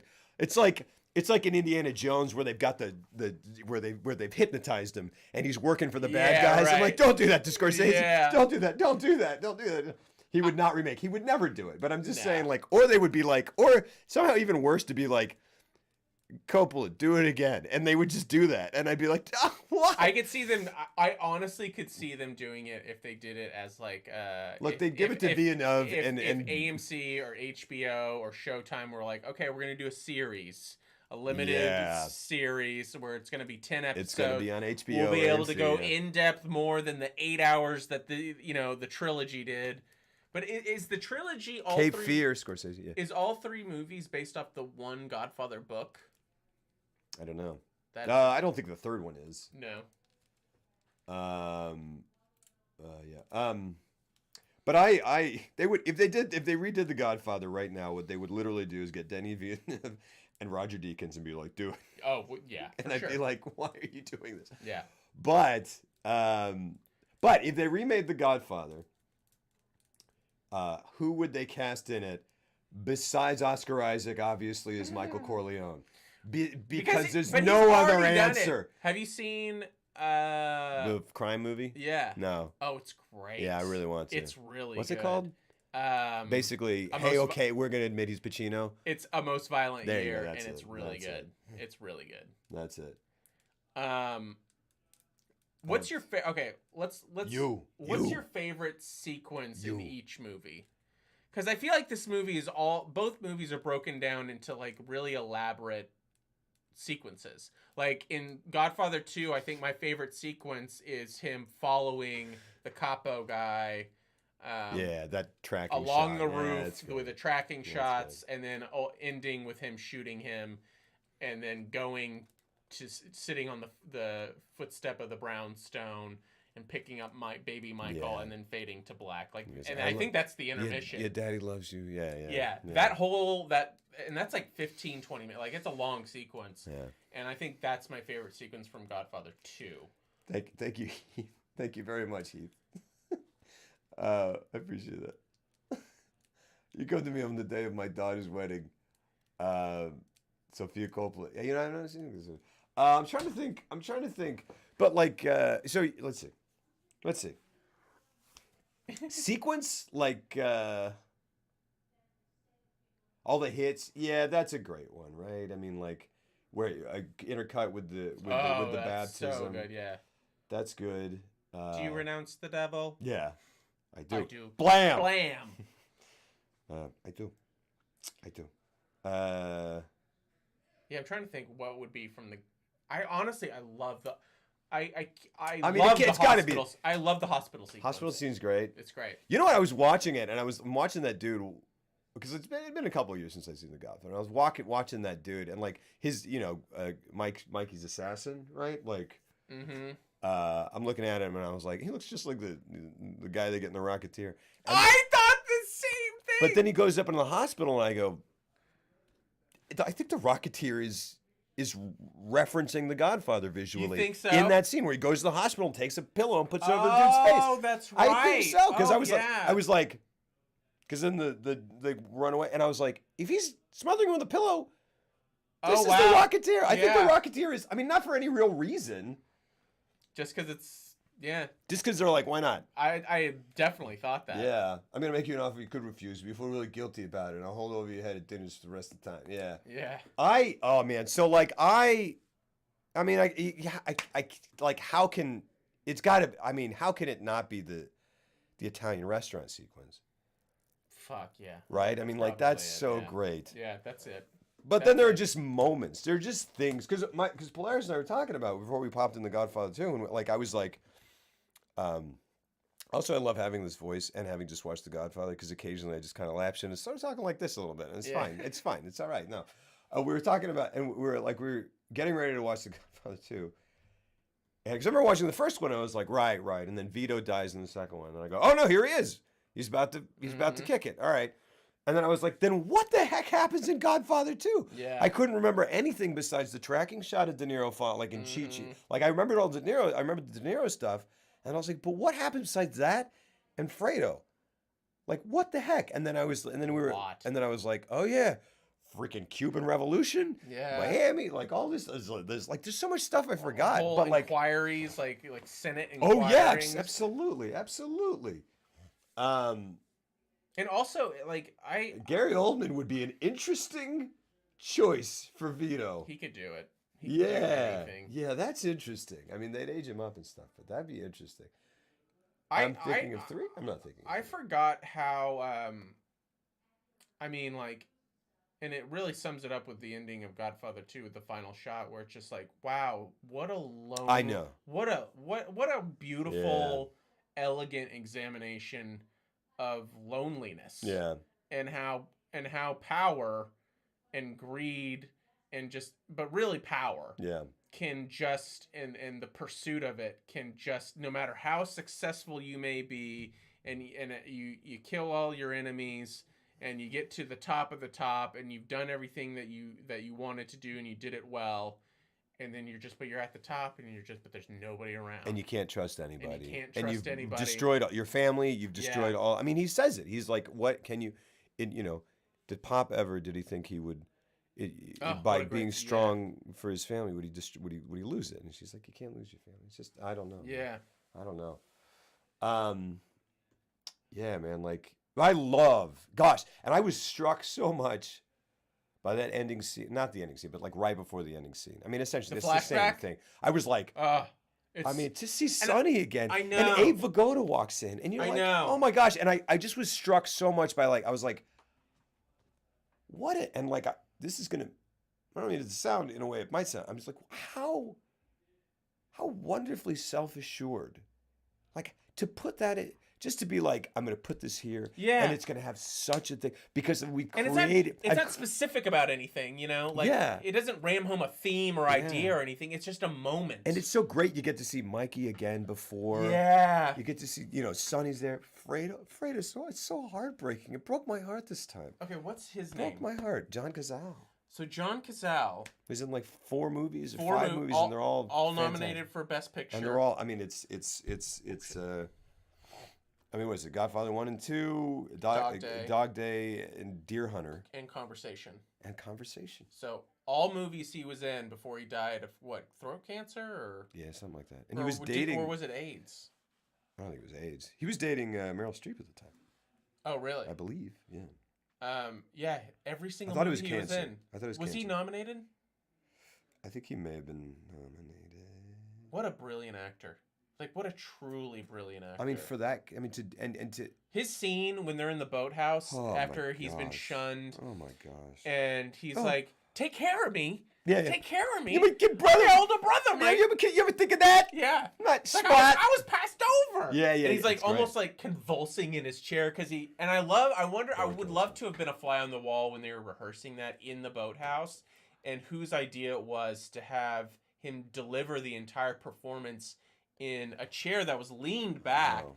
because it added so much to his performance because he had to lean forward and it caused him to lurch in all his movements. And it just seemed so pathetic, but so... It just seemed way too real. That whole scene was so... Whew. I mean, it's amazing, and just knowing that they, I'm not stupid. I'm not dumb like I'm smart, not dumb like everyone says. I'm smart. I refuse to see The Room out of spite. What are you talking about? The Room is free. Oh no, yeah. I have seen The Room, or I haven't seen it all the way through. I want to watch it all the way through. I don't refuse it. I don't refuse to do anything. Zango's Zangoing. He's not telling you. I don't know if he was nominated. And it's a thing because you just know, like Pacino and Cazale were great friends and stuff. And I watched this just a little bit of the 45th anniversary cast reunion of The Godfather, which they had, and Matt Lauer's just like talking. It's like Pacino and De Niro and Duvall's there, and James Caan, and I think maybe is it Talia Shire? Maybe someone. And Matt Lauer starts him off, and he's like, talk about this something. And he talks about the cast, and he's like, I mean, you guys, like, Giants, you do this and this and this. And Pacino makes a point to be like, and my great friend John, because he makes a point to so I'm getting away. He's like, he makes a point to bring him up because he's like, I mean, he was such a part of that movie, and he was such a part of so many movies of these great films, and then so tragically passed on. And he truly was. He wasn't a supporting. I mean, that guy. I mean, he was in supporting roles, but he was such a talent. I mean, he was a monumental talent. Yeah. Like his naturalism, Dog Day. Yeah. Even in Conversation, where it really is a bit part. I can't remember. He leaves a very lasting impression because he's so natural. Yeah. And he makes it look so effortless. Yeah. He's so likable. Harrison Ford's in Conversation for a second too. It's cool. Yeah, young Harrison Ford. Yeah. But yeah, they were talking. Oh yeah, one of the most iconic lines ever. I knew it was you. Like it was you, Fredo. And that whole Cuba sequence, the movie in and of itself, I really respect it, and it was criticized when it came out because a lot of people were like, it's really hard to follow, and they felt like a lot, like Roger Ebert said that the flashback stuff ground the movie to a halt. And I'm just like, you guys, and maybe, and right, even Coppola Roger at the time Ebert. was like, it's not going to get nominated for anything. It's way too forward thinking. Like no one's ever done this kind of cutting two movies together simultaneously, essentially. And it works so well. But it becomes almost bigger than a movie. It does. Because then it becomes like this just glorious, elegant tragedy, like family tragedy thing where you look like, it's like you're watching just a piece of history about a family. Yeah. As opposed to just like a 2 hour, that's why, the movie's like 3.5 hours. Yeah. So You put them both together. It's half a day. Dog Day. Oh, I love Pacino. Dog Day Pacino is that your favorite movie? Maybe it's not my favorite. It's up there. I feel like you hold that one. I do. Pacino in Dog Day is like that performance. That performance is unbelievable, and it's also like there are. I don't know. Like there. Occasionally, someone on here will be like, if there's any. Occasionally, someone will be like, "What's your dream? If you could redo if you could do a performance, any great performance, like if you could have done any performance, what would it have been?" I think let me get that one. Not like let me redo Pacino. I'm just like, if I could have had one. Oh my gosh, like. And also, I'm just like, oh gosh, I would love to take a crack at that, but just not even worry about coming near the book. It's just that movie is so amazing. I'm so excited to revisit that movie because the way it's you so talk uncategorizable. about it, I love it. Anyway, I think I've seen it twice, and both before in my teens. All right, take it easy, Sonny Bits. Yeah. So like I'm really excited to revisit that one. Yeah. I love it so much. I just love it. I just love it so much. It's my favorite movie by my favorite director. So it's your favorite Lumet? It's my favorite Lumet. Absolutely. I mean, and Lumet. It's hard to pick something over 12 Angry Men. Have you ever seen The Pawnbroker? Yes. It's great. Yeah, it's great. Network is great. Lumet's amazing. Great. Prince of the City is really cool. Never seen that one. That's like 3 hours long. What era? What year is that? 80. Oh, okay. Early 80s. It's got Treat Williams in it. It's about police cool. corruption. I love Treat. When Treat Williams gets a shot, yeah. I'm into it. I'm always into it. It's great. Guess what? Treat Williams in The Phantom, brilliant. That's awesome. That's great. I also he went for it. He was like, "Oh, is this a comic book movie before comic book movies happened?" Yeah. He's like, "Is this a comic book movie about a guy who dresses up in a purple suit, but he tries to disguise himself in the jungle wearing a purple suit?" Cool. I'm going to go for it. And he goes to 12 with his performance, and it's wonderful. Wait, Billy Zane. You're talking about Billy Zane? Yeah. Okay. Yeah. Okay. The nature of the Phantom is so odd to me. Yeah. Because he hides. I mean, his domain is the jungle, right? It's purple. But his suit is like bright purple. That's great. So, like, in terms of camouflage, it's not great. Yeah, he's like, I'm a panther. You don't know. He looks like, what's the guy from McDonald's? The character. Grimace. He looks like Grimace, there you go. but cut. Yeah, so I've watched scenes from The Room. So before I watched The Disaster Artist Scholar, I looked up an article that was like, watch these scenes from The Room, because I couldn't find it anywhere. My brother had it, but he couldn't find it. I bought it right before we watched The Disaster. Yeah. I'll just bring it over. Yeah, and I watched scenes, but I was kind of like, I watched it and I was like, what? It's not as bad as I wanted it to be. And then I was like, I want to watch. I was like, no, I want to watch the whole thing. I want to watch it. And it's fun to watch as companion. I mean, that's what I heard, Spork. You see his ass almost instantly. That's great. And they linger on it. Oh yeah, yeah. You have to watch your so many quotable lines, probably more than Pulp Fiction or Forrest Gump. Yeah. Oh, definitely. People do quote the crap out of that.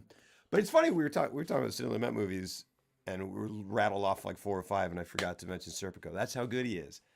Because Serpico is ridiculous. Serpico is fantastic. Serpico is something that I just I definitely want to see it as a whole. And I'm like, in terms of just like sheer mood and tone and like the authenticity it seems to have. Yeah. Even more so than something like French Connection, which has a real documentarian feel. Yeah. It is really something that has always stuck with me as something worth striving for aesthetically. Yeah. In addition to being a fantastic movie, like he captured something in such a way that felt very if I was ever going to make a cop movie, that would be like a hardcore reference, because it's like, oh, that's how you make a cop movie that's a human. It puts humans at the forefront over the cops and robber bit. You know. I love it's another fantastic performance. You're a chicken, lowbrow, cheap. That I think is probably from The Room. Or yeah, I avoided it for a long time. No, that's definitely The Room. I avoided it for a long time. I'm so glad you. Yeah. I want to watch next. I want to watch it. He got you. Is it a Room reference? I think so. Yeah. I've only seen it once. After one time, I was like, I got it. Yeah. I want to watch it once all the way through. I guess it would be fun to go see it. Yeah, at a theater. That might be a cool way of experiencing it for the first time. Yeah. You gotta watch it with a group of friends. So much funnier. Yeah. Yeah. Nice. Yeah. Let's talk. Hold on. Let's. I mean, goodness, is there more? Because here, I'm gonna look at my Godfather notes because I made Godfather notes. I really do think that the editing is some of the best editing, and so I am surprised that it wasn't Walter Murch just because he did Apocalypse Now and stuff. Because I think the editing is truly next level. Like it is. It's great. I mean, And I think when I look at that hospital scene, you really see it on full display. And again, it just goes back to like, oh, this is something worth studying in terms of this is a textbook way of building tension. Yeah. Just by using shots of empty hallways and knowing when to cut and where to cut to, and just pacing it in such a beautiful way. Because like I noticed it. I was just like, wow, they're cutting to just random. Yeah. Like they cut to a sandwich on a table, and then they cut to Michael, and that's all you need to know. And you're like, something is very off instantly just through those two shots. And but yeah, it's just the editing, and I mean, not to mention Godfather Part 2, where you're literally juggling two movies simultaneously, and still it manages to work. That's crazy, and thank you so much, Crashland. What movies? You've been watching the movies we've been talking about. That's fantastic, and thank you for all the kind words. Thank you so much. Movie for the next filmography. Yeah, I thought about Godfather 3. I'm thinking. Hold on, I've got an idea, but we'll talk. Oh wait, I sent it to. Are we on the same page for the next movie? Did French? we? Yeah. And then for October. Yeah. Okay. Cool. Without question. And then I think we. You know, I've never seen Leon. I've never seen Leon the Professional. Isn't it awful? It's awful. It's a good movie. It is a good movie. I'll say this much: it had been touted as like, because I'd never really been into who directed it. The guy who did Fifth Element. Yep. Guys, what's his name? Yep. Who directed Leon? Come on. Who directed The Fifth Element? It's his dang name. We're not gonna look it up. What's we want his someone to dang just name? tell us the name. Oh, thanks, Heath. I know the name. Luc Besson. Luc Besson. There we go. And so everybody, I'd never been a big Besson fan, and then I watched it and I was like, it's good. Because you don't like The Fifth Element? I don't. Okay, that's not true. I don't not like The Fifth Element, but people. So you love The Fifth Element? I mean, people hardcore love it. It's and great. I'm like, it's fun. Well, I mean, It's like, kind of it's like annoying. Star Wars. It's like, yeah, I enjoy it. I enjoy it, and I love the design of the cities and the cars and everything, and how they do the highways. I'll say The Fifth Element is, well, I was going to say The Fifth Element is my Star Wars. That's not true. Star Wars is your Star Wars. Thank you for the and bits. You'll be grateful for it. Thank you Fifth for the Element bits is your that you Star gave Wars. to Shut me.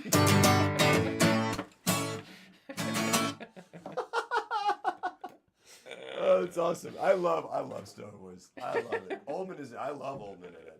I love Gary Oldman in that movie. Empty. It's The good. opposite It's a good of full. movie. It's just people are like, no, man, that thing is. They say stuff like that. They're like, it's my Star Wars, and I'm like, buddy, it ain't your Star Wars. Sure. I mean, whatever. I don't. What, I would literally rather watch The Fifth Element again than Star Wars. Absolutely. A New Hope. Right now. Wow. Any day of the week, I would rather watch Fifth Element than Star Wars. I don't even know what to say. Because I've seen Star Wars. I know Star Wars. And I know The Fifth Element. Fifth Element's kooky. It's great. Super fun. I'm gonna revisit it, Super great. but not. I'm not saying anytime soon.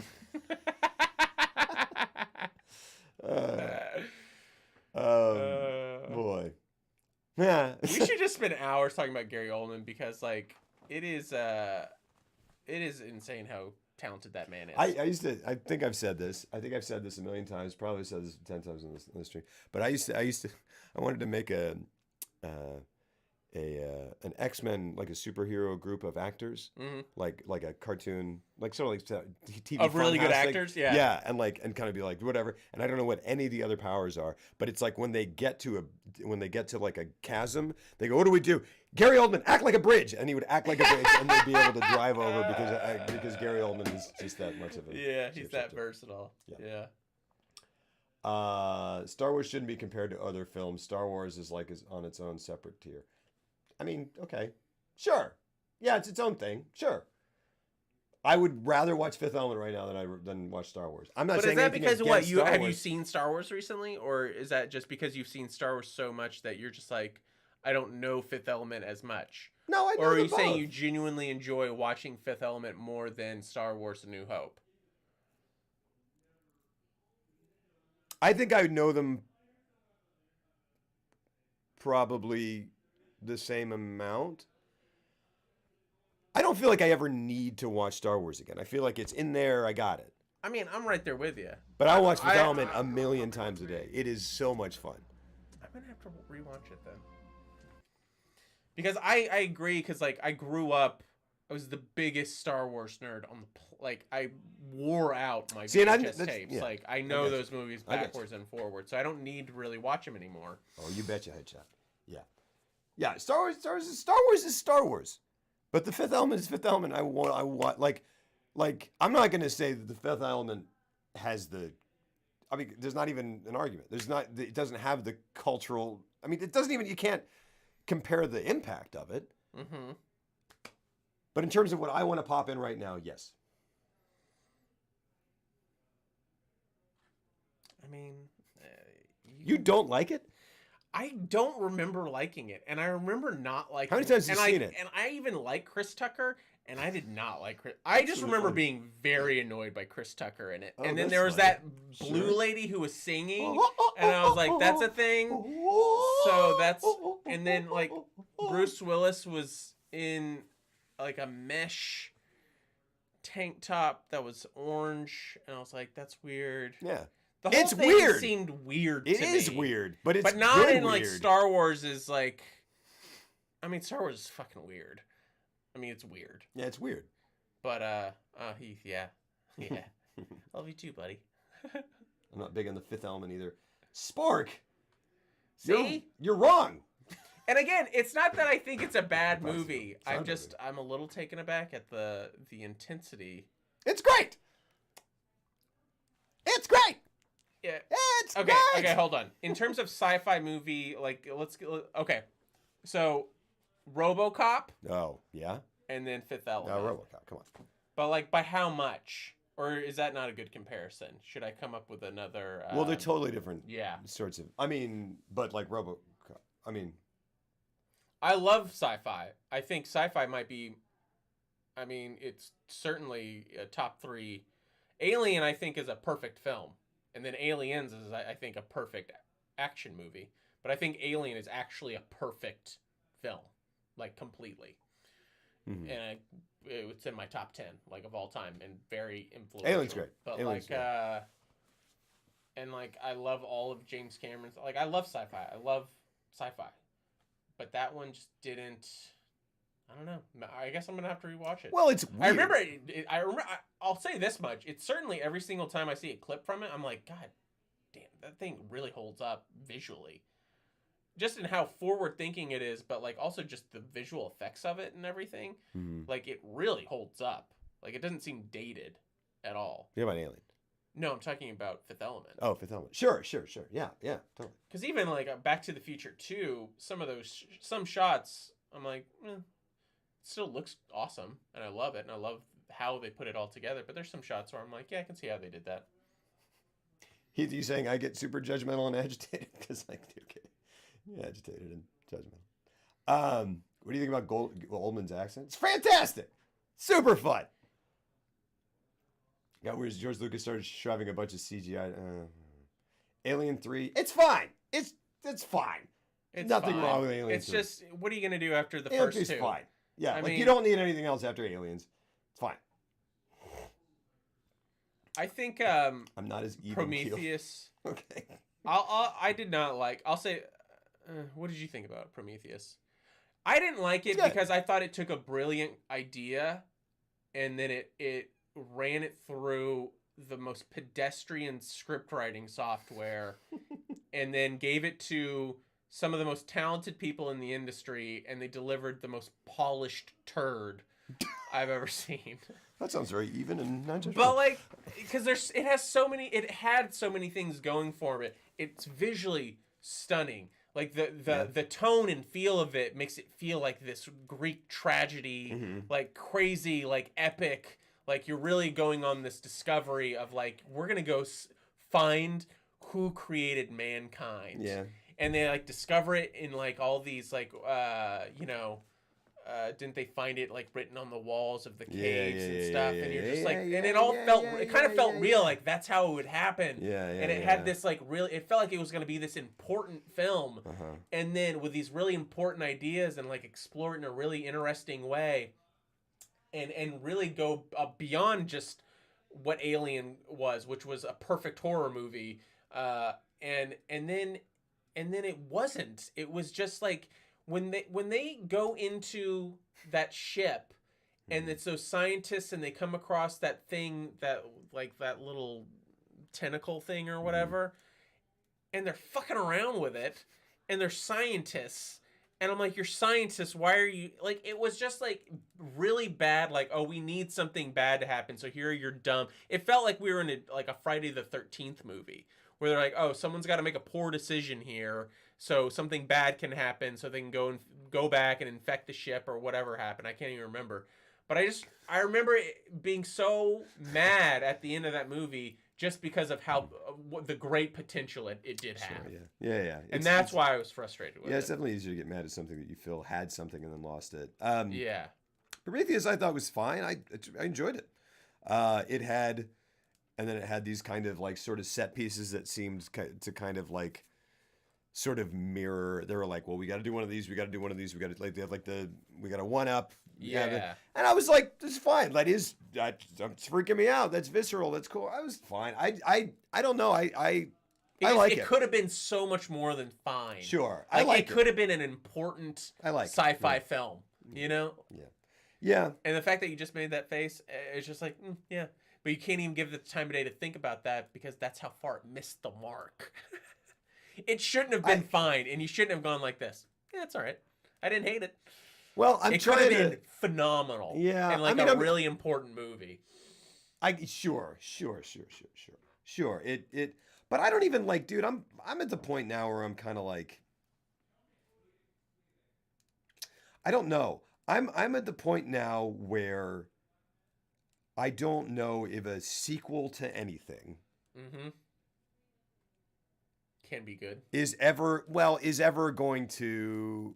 A sequel made now, especially to something made in the 70s that's amazing or something, or something that's from the 80s that just nailed it somehow, lightning in a bottle did.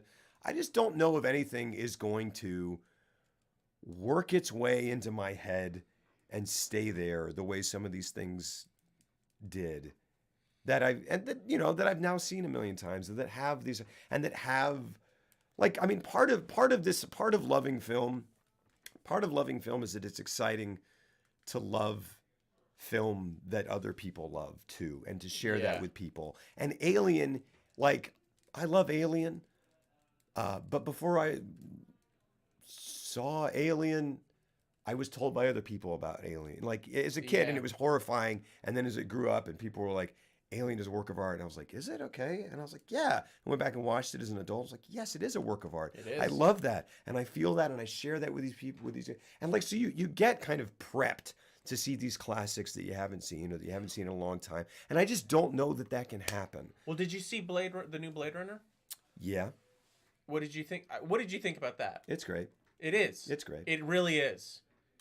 And I was shocked. I was shocked that it was even made. It's a worthy, And I love Blade Runner. Like, I hold that one dear. But I have to say that, like, I was like, well, it's just as good as Blade Runner. And to say that it's not is like, you're just kind of looking through rose-tinted, nostalgia glasses. Because it is absolutely as good as the original. And in a lot of ways more so, because it kind of has more cohesive themes. It does. Blade Runner has always been, like, the original Blade Runner has always just been like, I mean, almost, not, obviously not to this, but it's almost been like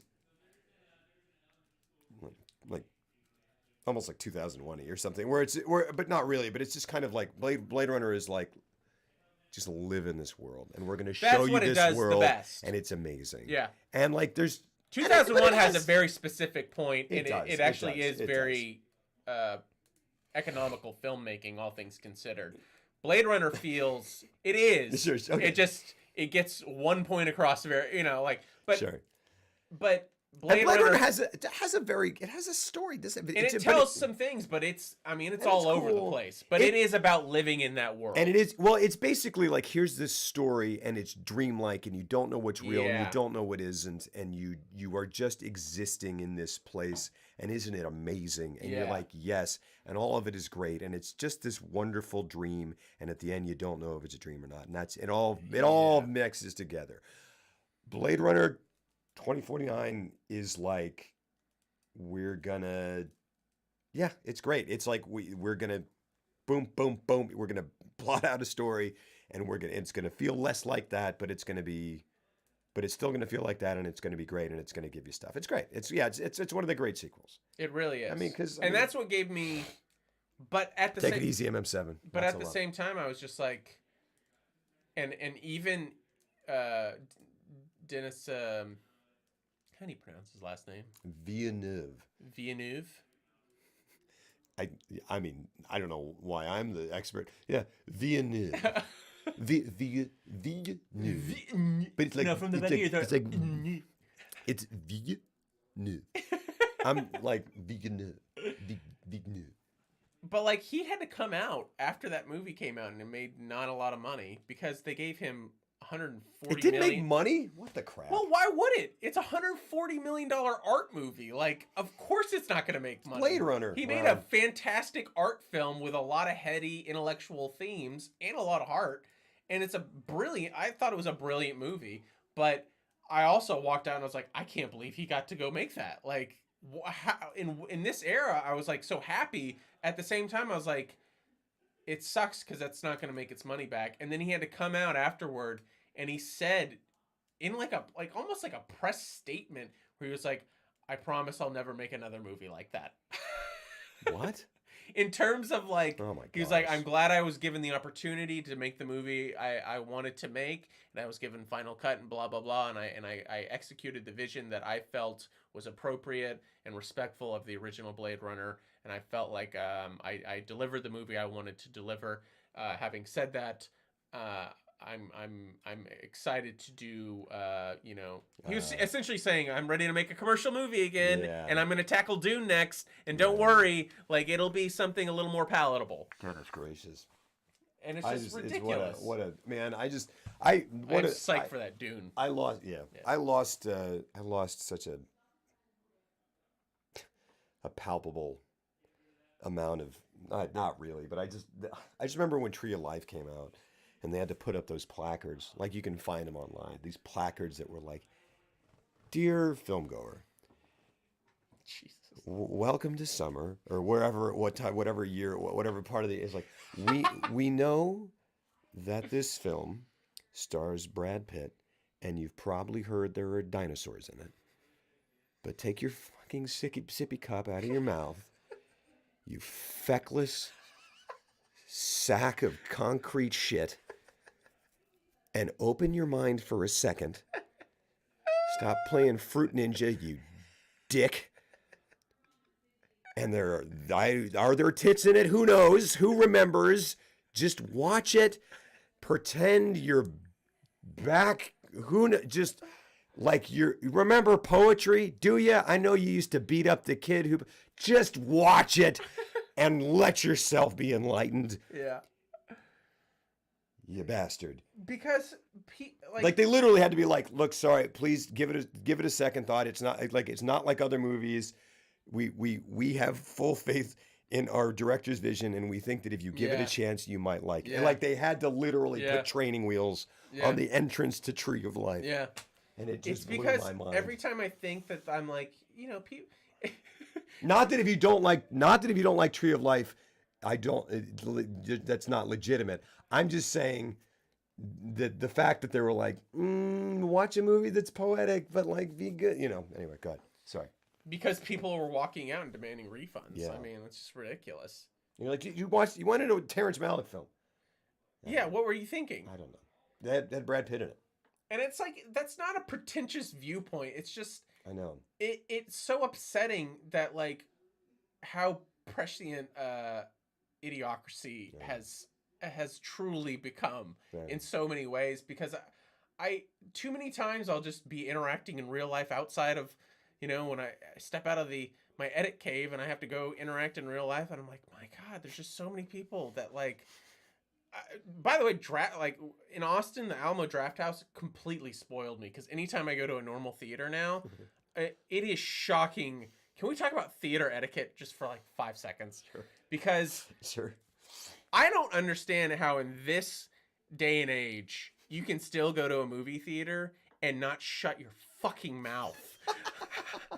Like, I'm a pretty mellow dude, but I've had to yell at too many people. Yeah. And I yell. I know, me too. And I do it pretty quickly. That's really funny because I've done that too. Because it triggers something deep inside me because I think it's so... Yeah. I think it's one of the rudest things you can do cool. because it's expensive to go to the movies, especially if you're going with like a date or you're taking your family. Like it costs a lot of money. Absolutely. And if you go in there and you have one job when you go to a movie, you have one job. It's to shut the fuck up. Just shut the fuck up. That's all you have to do. And too many times, like I would say it's a 75-25 split where if I go to a chain theater these days that's not the Draft House, I'm gonna run into some loudmouth. And a lot of times it's people bringing their kids into I went and saw The Witch, and I had to tell a lady to remove her goddamn baby from the theater. Because and she brought her whole family, and like 20 minutes in, this kid had not stopped crying, and I had to go over to her, and I said, "Don't you think it's a little inconsiderate that you brought your child to an R-rated film? Dang. And you're ruining the experience for everybody else who paid a lot of money to be here." Mm-hmm. And like it was mean, but also how mean is it to go and do that to a packed theater and to a baby to go see The Witch? And so they left. And that's funny. I wouldn't. I have no tolerance for it because you have one job. It's just go to a theater, you pay money, and then you don't talk. Yeah. So It really gets me going. And I'm not. Yeah. We were watching Hot Rod of all things, and we went to the. Well, Rod. I'm not going to say. I still haven't seen that movie because we went to watch it. Oh, you left? Well, so we went and sat, and we're sitting there, and there was like just a phalanx of middle school children, which I used to be one, and I would go to the movies with my friends, but these guys were coming in. Plus this story plus this voice, I'm just like you're an old bastard, but like they were coming in, running up and down the aisles, stopping, and like talking to people and be like, let me get your number, blah blah, and then blah blah, and then like 3 or 4 people would get up and they'd run out and they'd run back in and then and I just like, and it was just happening, and it just kept going on, and I finally stood up. I was like in the middle of the it was me and Akasha, and I was in the middle of the theater, and it was happening at the back. And I just stood up and turned around and just at the top of my lungs went, "Shut up!" And then sat I think I scared the crap out of her because she didn't. And I just sat down and people like clapped. Yeah. And I was like, I love it when they clap. But I was like, oh my gosh. And then we got out of the movie, and I just couldn't I couldn't watch the rest of the movie because I missed the thing, and I was just like, I'm so angry, and I can't whatever, and then like you're having to calm down from like that after the rest of that. It ruins the whole thing. Even if you get them out of the theater, the experience is fucking ruined. Yeah, and I was just like, well, I don't know what happened the first 45 minutes of the movie, and it's a comedy, and I don't feel like watching a comedy now because I just let all my confrontation adrenaline out, and now I'm buzzing in it, and someone want to fight me, and that's it. Because like even when like if someone's talking or being obnoxious or whatever or loud, even when they quiet down, you can't focus on the movie, like because you're just waiting for them to get loud again. Because you're just like, exactly. Because you're like, I swear if they say one more thing, and then inevitably they do, and you're just simmering, and it's that it's the fight or flight type of anger that comes out, and then so we don't have to, and then we're like talking to people, or I think I went out and talked, I don't know,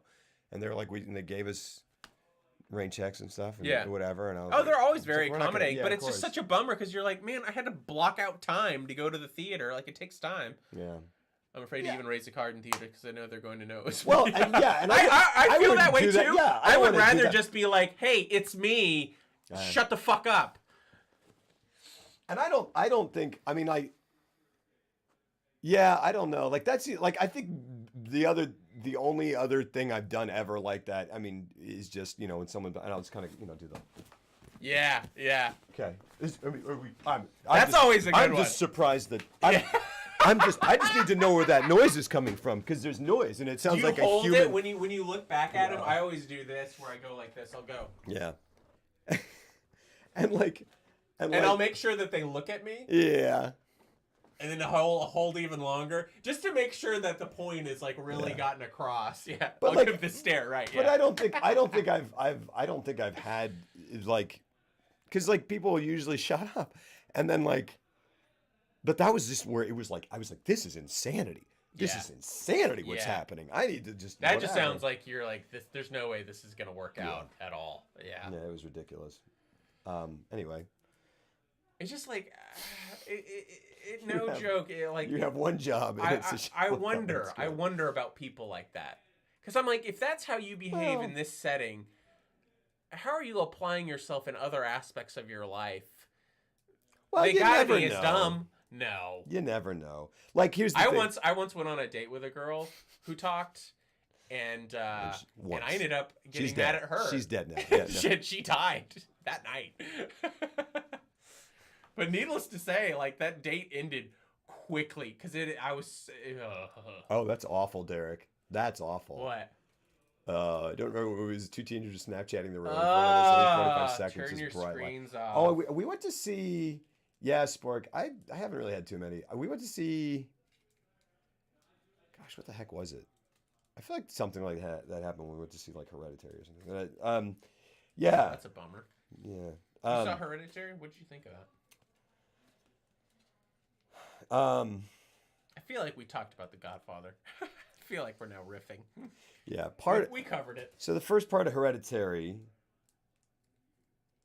There's a thing that happens in Hereditary early on. That affected me tremendously. Mm-hmm. I know what you're talking about. And I had to leave. Wow. Well, I get this thing. Of course, you're a parent now. And so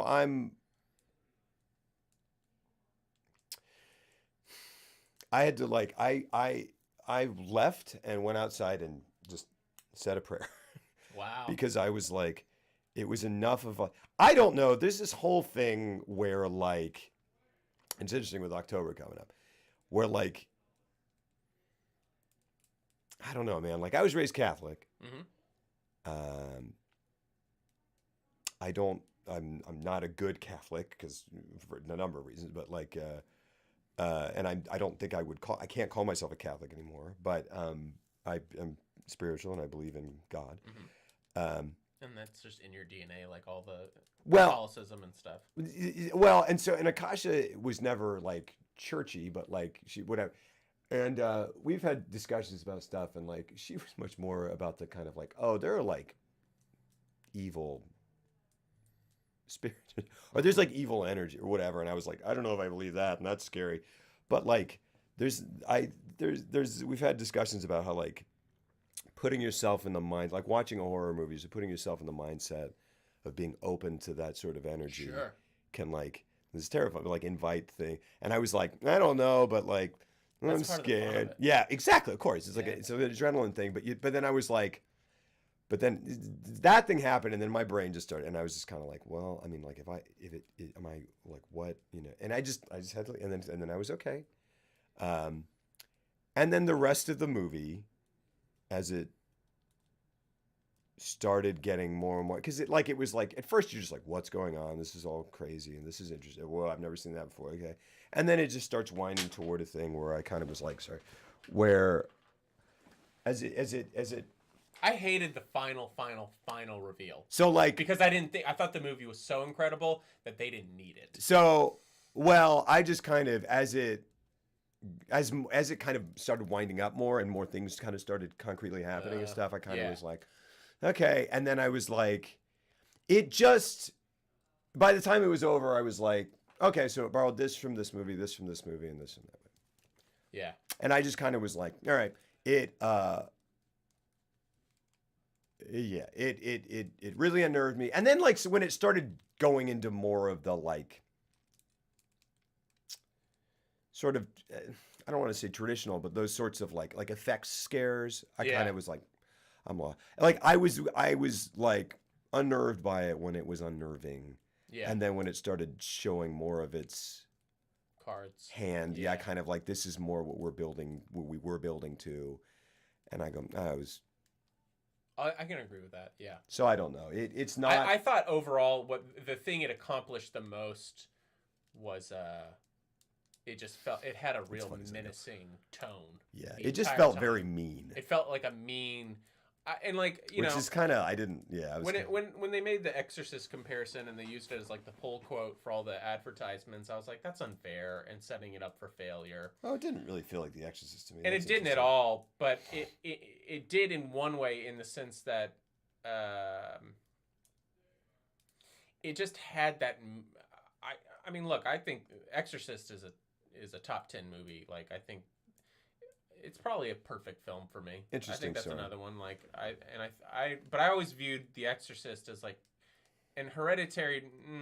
No, I can't really call Hereditary a drama, but it has a lot of dramatic aspects in terms of the mother-son relationship, which I felt was the best part of the movie. Sure. But yeah, I think Toni Collette's ridiculous. I mean, she's unbelievable. She's wonderful. But like The Exorcist, I always was like, that's a drama. With a lot of very realistic horror elements, and that's what makes that movie as good as it is. Poltergeist is kind of like Poltergeist is to me is like a kind of like a popcorny horror movie. Yeah. I mean, it's a little roller. It's like clown. It's kind of crazy. It's fun. I think that's a fun horror movie. Yeah, yeah.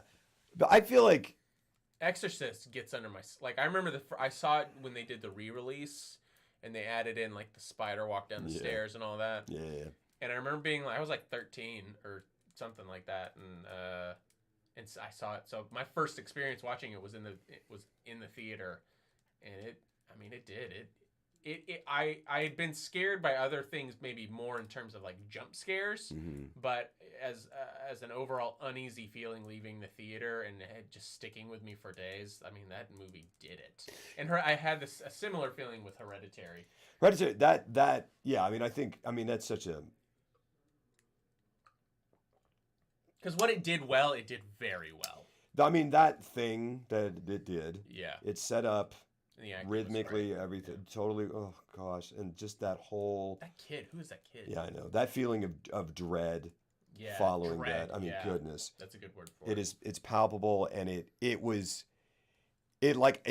stays with me in such an unpleasant way that I'm almost like, it's weird. It's weird. I have a weird line sometimes where it's something that's so unpleasant. And the point of it is to be unpleasant, and that is the purpose it serves. It's not like it just because art and film, they go like, we're going to bring these, we're bringing these emotions out of you. You're bringing these emotions out of you, or like the story, boom, boom, boom, boom. But with horror movies, a lot of times it's just like, how unpleasant can we make you feel? And I don't like that. And the thing is that I was like. Very unpleasant, Hereditary. Very unpleasant. Yeah. And then I'm kind of like, you used your powers and skills to do that, and you did it. I don't know what the point is. If I'm not like for me, I'm like, I don't know if you should. Like, which is not really that's not real. That sounds like, I'm not saying like that's not a moral judgment. That's not a value judgment. I'm just kind of like, I don't know that I value that necessarily. Yeah, sure. And see, like, because it just goes like, because it's not that it's not in service of the story. Good night, Spork. Take it easy. Yeah, I just was like, and I mean, I don't know. Like, I've got a daughter at home, and it just I don't know. Like, I mean, this is obvious. This is what it's supposed to do. Sure. You're supposed to have this reaction, and I'm kind of like, you did it. You gave me that reaction. But I'll agree that like I On the other side, you've got to give me something, yeah. and I'm like, I That, don't know. I but like. yeah. I think The Exorcist offers up a Hey, cool, nice, Lex. you know, it's a perfect analyzation of faith and Yeah. and doubt interesting. and all that stuff. And then you get into stuff like Hereditary and like even more so like the Hostel series and stuff like that, where I'm just like, Well, I don't know. what are you? And it really does feel mean, like being mean without having a point to it and trying to at least convey an interesting idea. And I get it, horror is supposed to scare, but like, Yeah. I don't know. Oh, that's it. You're right, Zango. I had a very similar. That's absolutely true. I had a very similar reaction to that game, to a part of that game. There's a part. There's a game called PT. You heard of that? There's like a. So there was. That's really interesting. Thank you for bringing that up. That's really interesting. And this is all like, man, because now I want to like have this whole like horror movie conversation. Yeah, I know. But Eric, it's I like, agree with all that too. Yeah.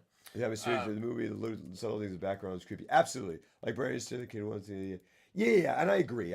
I'll say the librarian in the background with the creepy face in the It film was probably one of my favorite. Did you see the It movie? Oh, you're talking in It? Yeah. Oh, no, I haven't seen it. It's really well done. It's really well done. Yeah. I really enjoyed it, and there is a moment where just like the way they present it, they just show a librarian that they had shown earlier in the scene, and then they cut to a different part of the library, and she's just kind of appears in the background, blurred out because of the focus, and you can just see her making the going like that, and they don't focus on it, which makes it terrifying. There are now. So there's a thing. That's a thing that I'm like. There is. It was so scary. It's tough, man, and that's because people, you could movies. I mean, how many horror movies come out a year, especially these days and stuff, or past 20 years, whatever. And people try to like, because certainly the iconography of horror, that's something where it's just like that image, and you're just like, whoa. And it, I mean, obviously they keep trying to recreate that image, that thing, and like, I don't know, man. Like, it's interesting. Like, Hasha has never liked horror, and so when we started dating, and like, we just kind of, she was like, I don't like horror. I don't really like horror movies, and I was like, okay, I can give that up. And I used to watch horror movies with friends and stuff, but I kind of was like, and it never really bothered me that much, but I just kind of didn't miss it. Sure. And I think that's why. I think it's because it's like, and I'm talking, I guess there's certain kinds of horror. Like The Thing is something different. There's tons of different, obviously. Or like, and they're like, there's like something like Martha, Marcy, May, Marlene, which is horrifying, and I feel like is a horror movie without being a horror movie. That's like psychological. Yes. Yeah. And I think that's what I'm like, I'm interested in that. Do you like the goofy ones like Friday the 13th and I mean, I don't, to some extent Halloween, but like, I'll watch them. Yeah, they're like, yeah, and I can, and like Freddy Krueger. like anyone else, I can be like, I've never really seen them.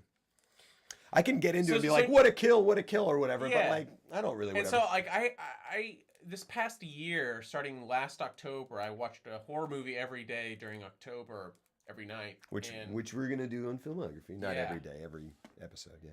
But I finally got to I saw all the Friday the 13th. Yeah. I saw all the Halloween. Yeah, Halloween is cool. Yeah. And I saw all the Nightmare on Elm Streets, and most of them are terrible. And terrible, and I like bad movies. Yeah, so like and that's they're fun. very fun to That's watch. fun, totally. Through that prism. Yeah. And very few of those are worthwhile in any other sense, except for like the original Halloween and to an extent probably Halloween 2.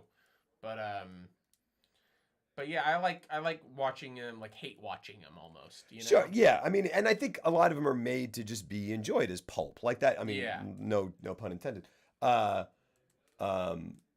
Yeah, I get. Yeah, absolutely. Right. Like there's stuff like horror with super trash those kinds of novels. Yeah, sure, and that's a different thing, right? That's something like Friday the 13th, something like is different. But then there's stuff like Texas Chainsaw, right? Which is unnerving as all get out. It is, but then also it's like this. There's like it's saying something, right? There's like a Vietnam kind of sort of allegory in there that like if you look for it or someone's like look for the Vietnam allegory and you can kind of like, oh, okay, cool. If it's saying something great, if it's a horror movie and it's saying, you know, whatever, I just kind of like, there's like trashy, stupid, like I'm not calling it, but just like trashy bubblegum, silly, super gory horror. Yeah. Which is almost, it's just like on the way to comedy, right? It's horror comedy, which I love. Oh, Scream. Love horror I love comedy. the entire Scream series. I mean, Gremlins and yeah. The Burbs. I mean, I just love.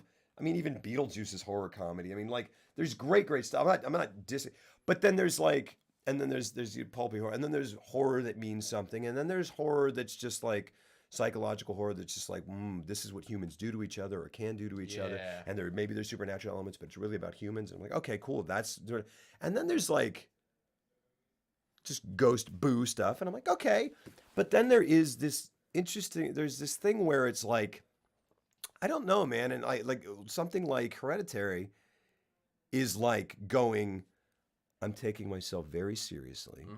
I'm doing this very seriously. I am purposefully making you care about these characters, and then I'm going to destroy them. Yeah. And I'm glad, and I go, that just feels cruel. Have you seen Jacob's Ladder? Yeah. So Jacob's Ladder's great. It's and great. Terrifying. And so I finally watched that 2 weeks ago. Oh, for the first time? I would love to hear what you thought. So for the first time, I found spat in your mouth. I found in a bargain bin at Half Price Books for Adrian $2 Lynn, baby. On the Blu-ray. I went home that night. I watched it, and I was so impressed by the whole thing.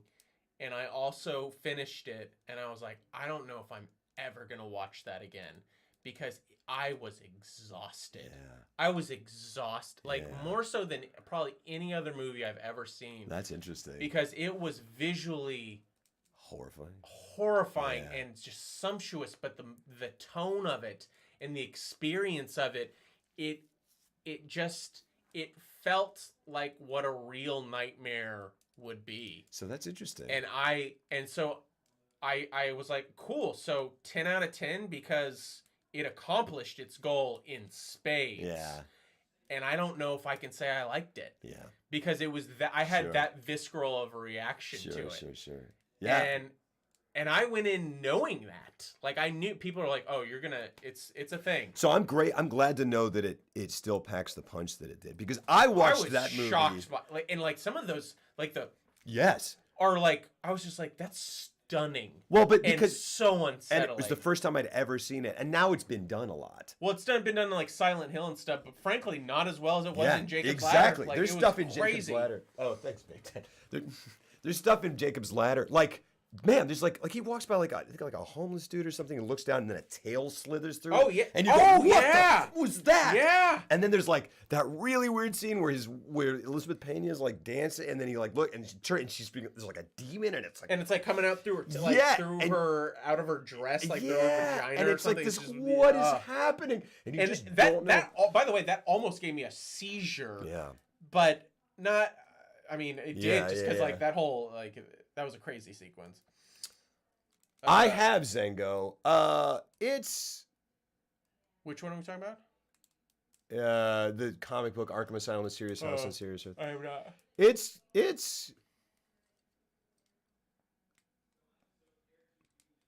all right. I mean, I can appreciate it. I don't think it's quite my thing. I was like, all right, this is effed up. This is all right and kind of crazy and whatever. And it was an experience, and I'm glad I read it. I have not seen We Need to Talk About, Kevin. It's great. I would love to see that. that. Scorp, that's great. Yeah. That's a great movie. Yeah. So is her new movie with Joaquin Phoenix, where he saves the girl. Oh gosh. Great movie. I really wanted to see that so bad. It's an art movie wrapped in Charles Bronson. Death Wish. Yeah. Death Wish. It's not Hard by Night or something. What is it called? It is the hardest title. Like I could not even pronounce it after I left the theater. It's You Were Never Really Here. Oh yeah, something like that. I can't remember. Yeah, that's it. I think that's a little bit. Yeah, that trailer I was like, woo, crazy. It's cool. He looks cool as the Joker too, which they released footage of him finally, and looks dope. Yeah. Sorry, go back to Jacob's Ladder. No, yeah, Jacob. Well, oh, I just remember that. Like, so Jacob's Ladder is a movie to me where there's a lot going on. Like, it's Vietnam and it's Oh yeah. it's post traumatic. You don't know what's going on. I love Danny Aiello in it, and at the end, there's release and there's Oh, it's beautiful. yeah, it's very gorgeous. beautiful. It's gorgeous. It just It was so well done. I would say that Zango. Like but yeah, and I remember watching Jacob's Ladder. There are two movies that I kind of watched this way. Like I was a kid and I came home and it was like they were just showing it on TV and it was like 3 o'clock in the afternoon and my mom's in the kitchen like making lunch and it's interrupted by commercials and it's edited for TV. Yeah. And it terrified me. I was scared out of my mind. And I watched The Exorcist 3 that way too. And it still scared me. I was Wait, like, which one's Exorcist 3? the only thing I remember about Exorcist 3 is that's when it's George C. Scott and he is investigating murders in a convent or something. I've never even And it's heard of that one. I've never heard of that one. The Exorcist 3? I've heard of Heretic, The second one. which is 2. You didn't know there's an Exorcist 3? Did not. I thought it went 1, 2, and then because 2 was so terrible, they jumped ahead to Paul Schrader's 2 versions. Oh no. So I didn't even know that, and it's got George C. Scott in it. George C. Scott. Yeah, and it's Is he investigating what, Vatican murders or something? is it the Vatican? It starts with I have no idea. It starts with Sounds like something no, like that sorry.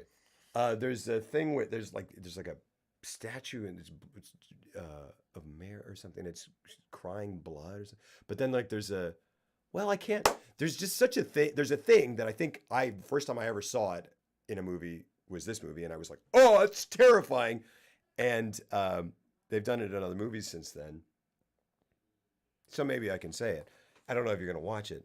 Maybe you're gonna watch it. Maybe I should. No, go for it. I shouldn't ruin this. So wait a minute. Exorcist 2, and then there's Exorcist 3. oh so it's way down. Go for it. Say it. Well, no, there's just this scene where he's like walking and he's talking to this whatever, and it's a convent or it's an insane asylum. I can't remember what it is, but he's just talking to someone and he finishes talking to them, and then he starts walking out, and you are suddenly aware that there is a person on the ceiling on all fours, and the person just goes, and I was like, whoa! It was horrifying, that's great. horrifying.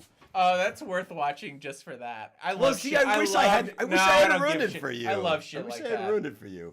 That was directed by William. I was gonna Blatty. say it was Blatty. That's crazy. I was gonna say Blatty directed it. Yeah.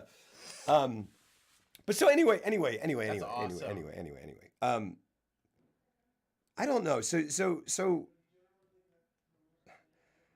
I don't know. I'm interested to do this.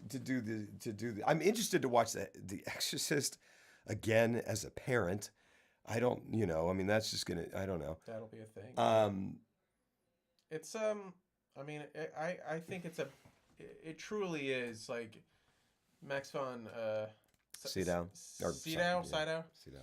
His perform, and like what's crazy is like I have always assumed that he has been 80 for the past 60 years. Absolutely, yeah. Because his makeup in that movie is so well done that when they told me he was younger than Father, the other priest, it blew my mind. Yeah. Because he looks so old in that movie. And then the next time I saw him, it was like, I don't know, he's in fucking Shutter Island and he looks exactly the same. I know. You know what I mean? Exactly. But it's such a tender... That combined with Father Marin, yeah. It's just that's actually the part of it. It's not even so much the girl what's her name? Reagan. It's not that gets me. It's that they're dealing. It's two dudes struggling with the notion of like. I mean, one guy's struggling with faith at the beginning and kind of in general, and then the other one's struggling with the enormity of evil in and of itself. Right. And Yeah. And it's just a beautiful, like the way they handle it and the tenderness in which they Freakton showcases. I should probably save this for The Exorcist, but like before they go in for the final, you know, exorcism. Hootenanny. Yeah, hootenanny.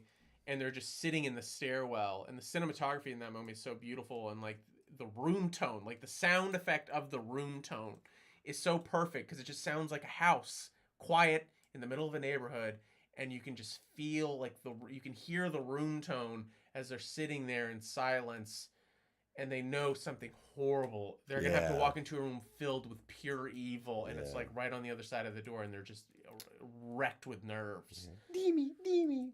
Oh yeah, which is lift up their shirt and says "Help me." Oh geez, gosh. yeah. Oh yeah. So yeah, it's I gotta say I'm fascinated that's like that you love that movie so much. I love it. I truly love it. Because I haven't seen it in a long time. Yeah. I watch it often. It's not something that I find so horrific that I can't watch it. I watch it frequently. I remember watching it. The last time I saw it was in high school. And I remember not so much being terrified of it, just being grossed out. Like I was interesting, like, yeah. Or like, And it has that for sure. Yeah, or just kind of been like, or like not that, it, like that, just that it was like I had I was like, oh, they're trying so hard to be as like in your, but I mean, but like, it makes sense. It does, because you're like, that's what the devil would do, or it's whatever. Like the perfect story to get away with doing really in your. I mean, the whole thing with the crucifix. That's the one. I was like, oh, come on. It's so objectionable that I'm like, oh well, that's what the devil would do. Totally. It's the worst thing he could have come up with, given the tools in that room. Yeah. And he fucking went for it, and of course he would, because he's the devil. Yeah. Yeah, it's interesting. But well, so I really had never kind of gotten another. I'd love to Finn the Fleshy. First, apparently, I have to play Spider-Man. I'm playing Spider-Man right now, and it's probably one of the reasons I'm sick, because I'm not getting a lot of sleep. Because holy shit, that's great. And that was me with Arkham, and it looks like Arkham, but just like slightly different and cool, very like, I'm not gonna say better, but just different in really great ways. Like, anyway, whatever. It's great. Yeah, and I interrupted your story about PT. So what's PT, and why did you have a similar experience? Well, so hold on real quick. Sorry. Okay. So I had that kind of feeling about The Exorcist, that I was like, it's just trying to be gross, right? But it makes sense. It makes perfect sense. Like, and like not even as like, no, it makes sense. I mean, like, it totally makes. And I don't. Yeah, and it's it's fantastic filmmaking, and I just kind of was like, it's not for me. And then the next time I encountered it in any way was I was teaching, we had a censored novel unit, and kids could pick novels to read. This is in high school, so everyone picked The Exorcist, and I hadn't read them all. I hadn't read all the books on that list, and I just kind of was like, cool. And they would do like an analysis, and you'd analyze their analysis and stuff. But like they had to go through and pick significant quotes. Oh wow! And I would read some of the quotes, and I'd go and read into the book, and I was like, oh my gosh! Yeah. There's stuff in the book that's like didn't make it into the movie. Yeah. Oh my gosh! Wow. And I was like, this is crazy. Yeah, it's 73. I mean, yeah, can you imagine? And people ran screaming from the theater. People passed out. But and I think weren't they saying people were doing that in Hereditary a little bit? But anyway. Yeah. Because one person did it. But I say exactly. But I started reading up on Blatty and what. Yeah, exactly. Sorry. On Blatty and why he wrote it, and he's like a deeply religious dude, and he's extremely Catholic, and I was like, really? And it was this whole thing, and all his interviews, he was like, my point was to reaffirm faith, because in depicting just the most abject and greatest evil imaginable, Mm-hmm. and then having it defeated, or whatever, it would just imply an equal or greater or an opposite good. Mm-hmm. And I was like, that is interesting.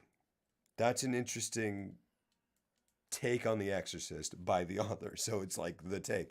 But like, And I never even heard that, but I kind of more or less agree. yeah, I mean, the sheer fact, because in the film, I don't know how it is in the book, but in the film, like it almost feels like through sheer willpower, and I'm a big sacrifice is such a major theme that always gets me. Sure, yeah. And so at the end, when he's like, "Come into me," and then so the demon goes into him, and then he jumps out the window, and it's like, it almost takes it one step further than what he's claiming in the film, at least, where it was like a human, the capacity of love, sure, for another human being, to do and to sacrifice themselves by throwing themselves out a window, down a stairwell, and dying in horrific fashion. And then to have the other priest come up, and go down there, and do you know? Well, we should save that for the actual thing. But Friedkin was such a dick on that set. Yeah. Oh man, he did things to get great performances, but I'm a big believer that you don't have to. If you're a talented enough director, you don't have to pull half the stuff that he pulled on that set. But we'll go into all that when we do that movie in October. Yeah, well, and I'm interested to watch it again, because that is an interesting take on it. I mean, it's an interesting lens through which to view it. But I also am kind of like, that's kind of like being like, it's like going up to someone and be like, don't you really, really like not being on fire? Like, yeah. It's like, well, I'm going to put you in a room and set you on fire for 2.5 hours. And then at the end, I'm going to put it out, and you're going to be like, man, I really like not being on fire. No, I mean, it's not. I'm not. I'm making a joke. I think that's... Yeah. I think for me, I and even in my own work, I'm like, I like to make stuff that's pretty... Sure. People are like, you make really sad stuff. And I'm like, well, I always view it as like, it's really sad for like 90% of it. And then you get a small little moment of beauty or redemption, or or just an olive branch of like something, and that quiet small thing becomes an enormous thing because it's surrounded by all this shit and tragedy. And I agree, and I respond to that so much because and in films that do that, because it is such a glimmer of hope to people in life. To me in life, because I'm like, well, because I like there's I do understand what you're saying though. Well, yeah, like completely. But I just movie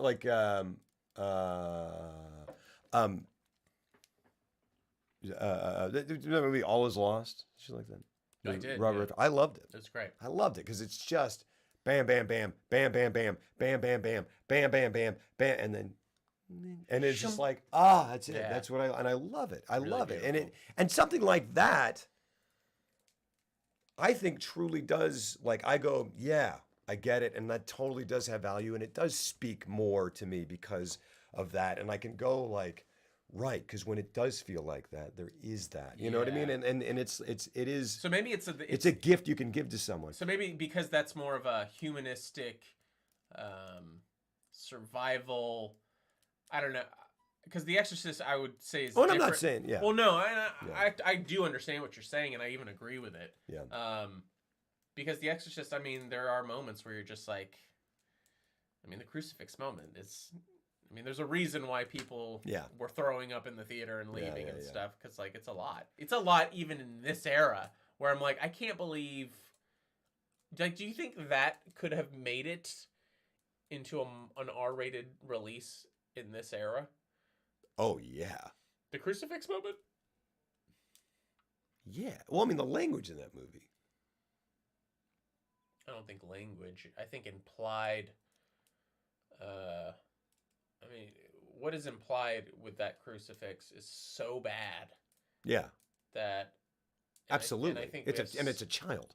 So I think that particularly the MPAA has. Are you saying? Could it have got an R and not a... Yeah. And not worse? Yes. Oh. In this era. Oh. With this rating system. I don't think it could have. Yeah, I don't know. Because what's it rated? I thought you meant, would that bump it up to an R? I was like, yeah, what are you Yeah. talking about? What is it? Is it not rated? Is it an unrated film? Was it rated X when it came out? Maybe. I don't know. That's interesting. No, it's We need to Yeah, we save gotta all get out of this. here. We gotta get And out of yeah, we need to go too. So, But here's what we're doing yeah, next week. Godfather 3. No.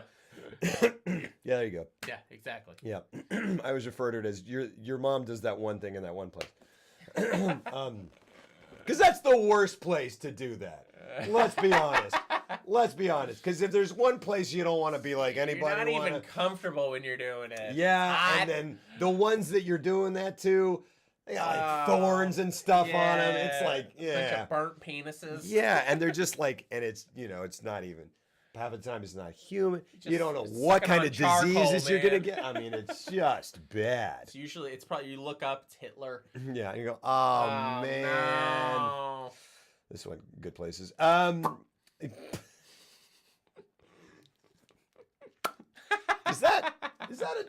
Okay. We are gonna watch the French. Net.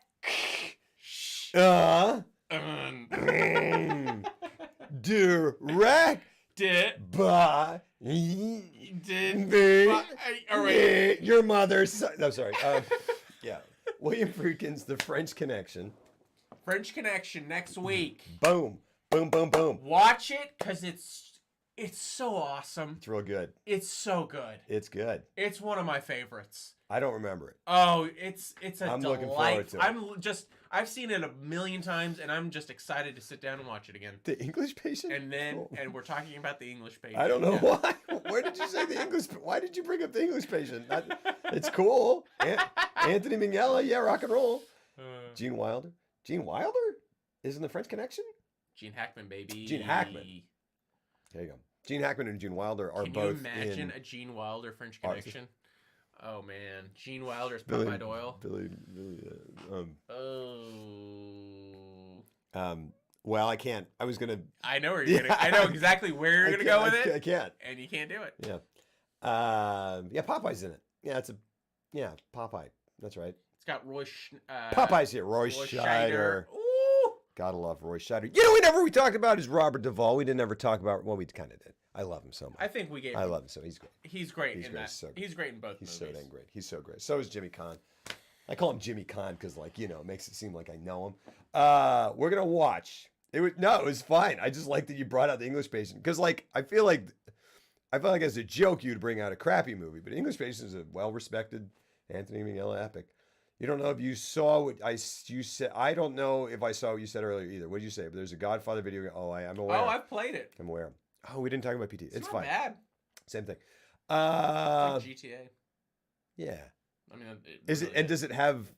I mean, obviously, it doesn't have the voice acting, but it's well made. It's very well made. Is it? Yeah. Is it Rockstar? Because they did I don't think Warriors so. and stuff. I don't. Oh, maybe. Maybe. I don't know. I don't think so. But There's our French Connection. Don't really know much about it. Excited to check it out. Yep. it's great. Robert Duvall's in the game. No, he's not. Whoa. Oh man, Maybe they did get the voices. that's That amazing. can't be. English Patient is a crappy movie. No, it isn't. I don't remember it, but whatever. I love Anthony. Anthony Minghella. I loved him. Yeah, he passed away early. Yeah, I really did. He was in his 50s. I love Talented Mr. Ripley. Me too. That That's movie's cool. great. I've never finished English Patient. Yeah. Honestly, I just keep thinking about that Seinfeld episode where Elaine hates that movie. She almost gets fired because she hates that movie so much and her boss loves it. That's really funny. And I kind of agree. I just haven't finished it. Just because I'm like, wow, this is...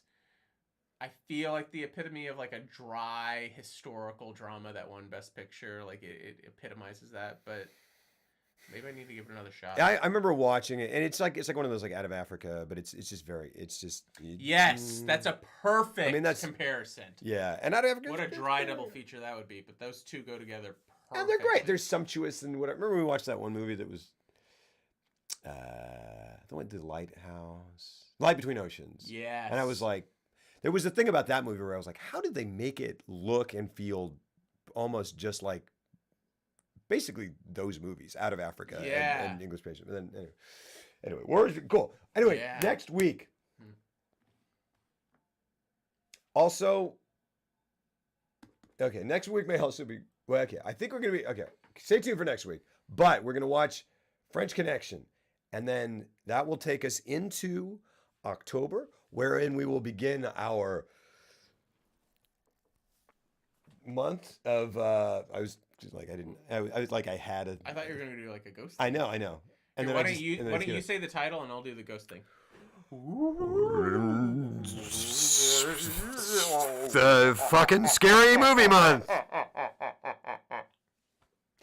It's our spooktacular Hallows Screams. Scream-a-ween. Scream your ween off. Scream your ween off. Filmography, scream your ween off. That's it. Boom. Done it. And the first one we're gonna do, well, we're gonna do French Connection, we're gonna do Exorcist, and then we're gonna do some other stuff. Yeah. And who knows what it is? Oh, I'm so excited! I love October. I like horror movies, man. I know, man. And it's like a recent thing where I've really been getting into, and like they're just fun. Yeah. Like even the bad ones, it's great. Yeah, bro. Cool. Yeah. When can we watch Mad Max? You can watch Mad Max anytime you like. I'd love to watch those. Which one are you talking about? You talking about Mad Max? Or are you talking about Road Warrior? Road Warrior, or are you talking about Thunderdome? Or are you talking about Fury Road? We'll wait. Number one. Nice. Mad Max? I've never seen. I love the first one. Like Mad Max? It never gets mentioned. Because everyone always does, you mean Road Warrior. And I'm like, no, Mad Max. Wow. I'm referencing it for this thing I'm writing because that's the one where there's still a hint of civilization left and stuff, you know? Like still a working society. It's great. Well, what? We could watch Caligula. I've never seen Caligula. That's the one where it was like they literally had like orgies. I think they hired a bunch of penthouse pets and it's kind of a porn, but also just does it have Helen Mirren in it? Yeah, I mean, it's got it's like porn stars right alongside like top tier talent. Non-porn. I mean, they were pretty top tier talent, those porn stars. I mean, I don't know. No, I don't know. Have you? No, I haven't seen it. Have you seen Helen Mirren? I mean, she's gorgeous now. Have you seen Helen Mirren back in the day?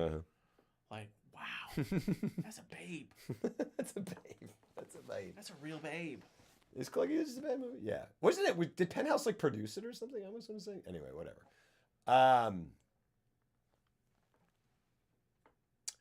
Dude, and then when we come back from October, who knows what we're going to do? But we still have not hit a lot of stuff. We haven't hit. Oh, there's tons of stuff. We haven't hit. And we'll see. We'll just see how it goes. But I mean, obviously, goodness gracious. Yeah, there's so much stuff. So much stuff. We haven't hit any, Lamed. We haven't hit any. It's great. Yeah, there's so much more new Hollywood stuff. We might try out some one-off episodes, like some 80s versus 90s action, something like that. Maybe mix it up. We'll see. We might. Yeah. We'll see what happens. We'll see how October goes. And all right. So. And if you guys have any suggestions for horror movies, because this can kind of be it didn't have to be 70s specific. It can be not at all. Whatever.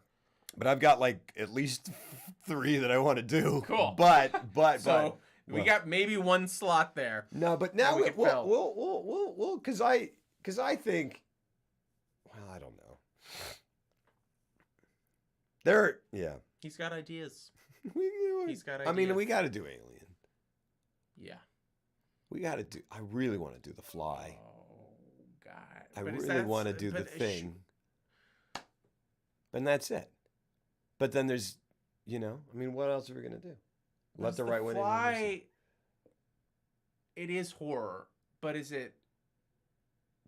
I feel like because all 3 of those, The Thing, The Fly, could also and technically Alien, be sci-fi. Could also be sci-fi. But they're horror. I agree. Goldblum, yeah, Goldblum. Yeah, depends what you want. Boy, The Fly is so good. Fly is so good. The Fly Oh, is it's so so good. good. Dude, and I hadn't seen it until like just a The couple music. oh, it's Oh. just everything. That movie moves so well. Like It a just goes son bitch. bam, bam, bam, bam, bam. And you're Yeah. like, we're here. Whoa, whoa, whoa, whoa. And then there's and then there's the like, what, what? Yeah. I think it may be a thing where like, give me the Loved Ones. I've not seen Let the Right One In. I've not seen either of them. The original? I've never seen the original. Vincent Price? I've never seen that. Have you ever seen House? Little Shop of Horrors. No. Have you? Oh, that house. With like, I've never seen it. It's got like I think it's even on Criterion. You're talking about that house, not the, yeah. You're talking about the Japanese one. I don't know. Am I? It's got like that big Cat. cat. Yeah. That'd be interesting. Is that a horror movie? I think so. Okay. You know what we also... I don't know. Okay, I wasn't even suggesting that. I was just curious. No, I haven't. I got it. Yeah, Carpet. The thing. But here's the other thing. Like, have you guys... It might be a thing where we go, like, give me a one in chat if you have not seen Alien. If you have not seen Alien, give it one. If you have not seen Alien. That's, Vape, is that true? That's already one too many. Is that true? Is that true, dude? Is that for real true?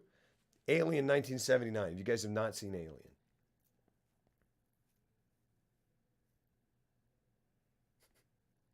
That's enough for me to do at least, to do. Yeah.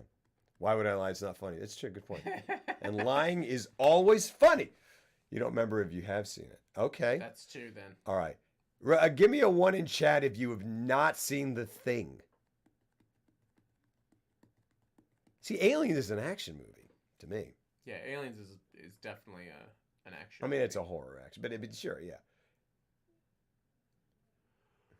The Thing. John Carpenter's The Thing. If you've not seen John Carpenter's The Thing, you know what? I'll just run a poll or something. I'll just do this in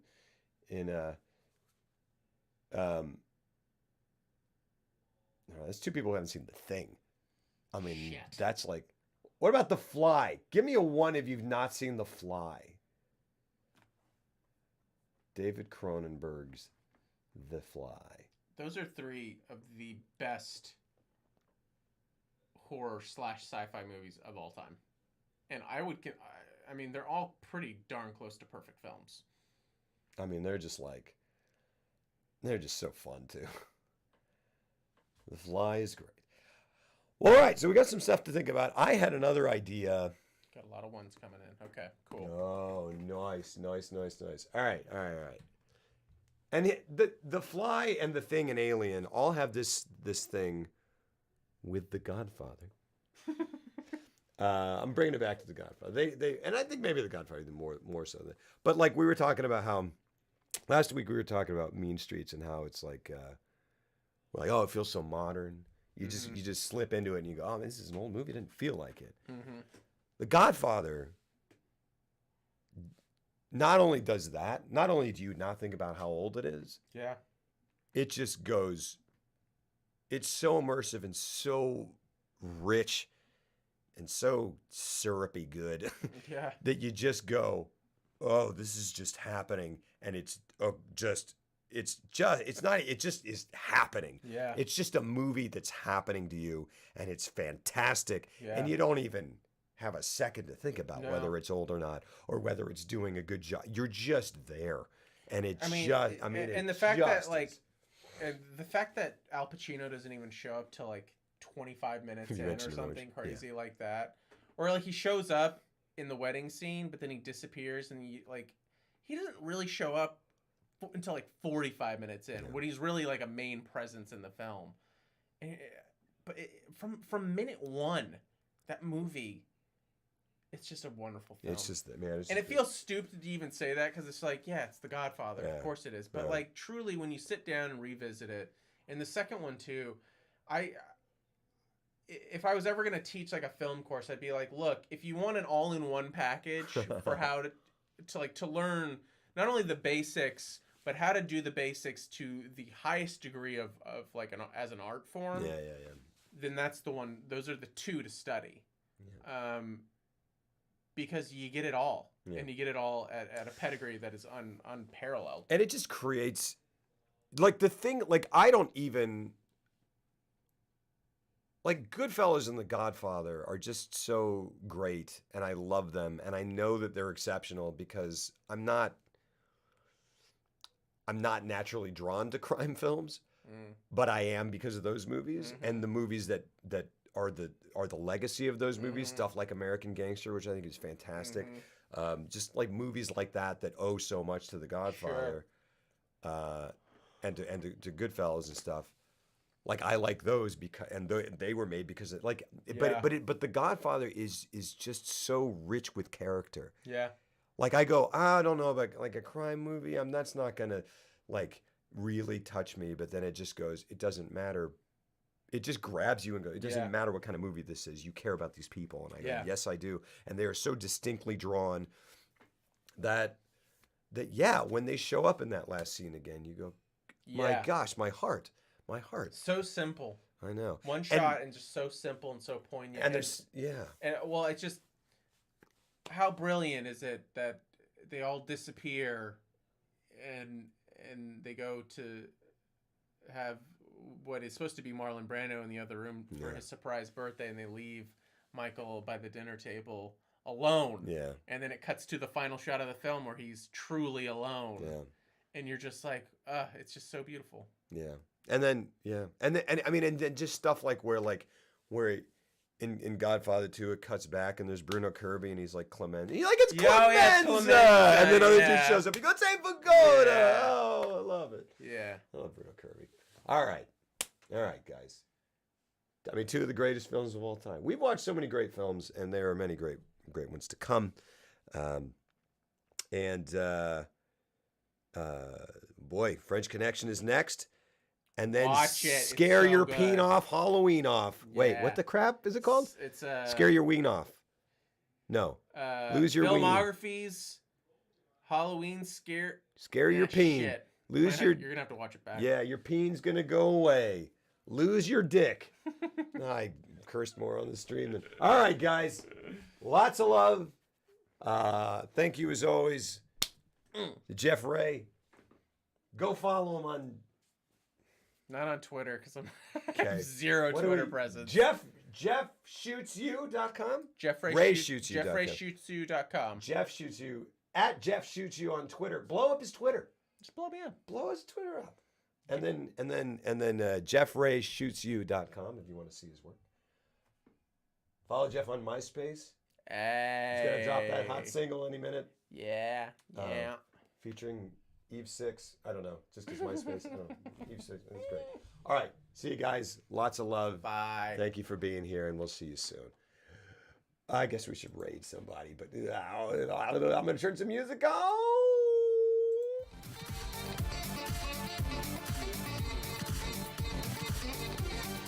Oh, yeah. All right. And let's go Red Allen. Why not? Let's go get him. He's the best. Go get him. Thank you so much, guys. Lots and lots of love.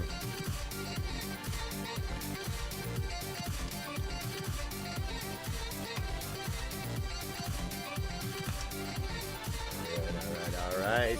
And see you next time.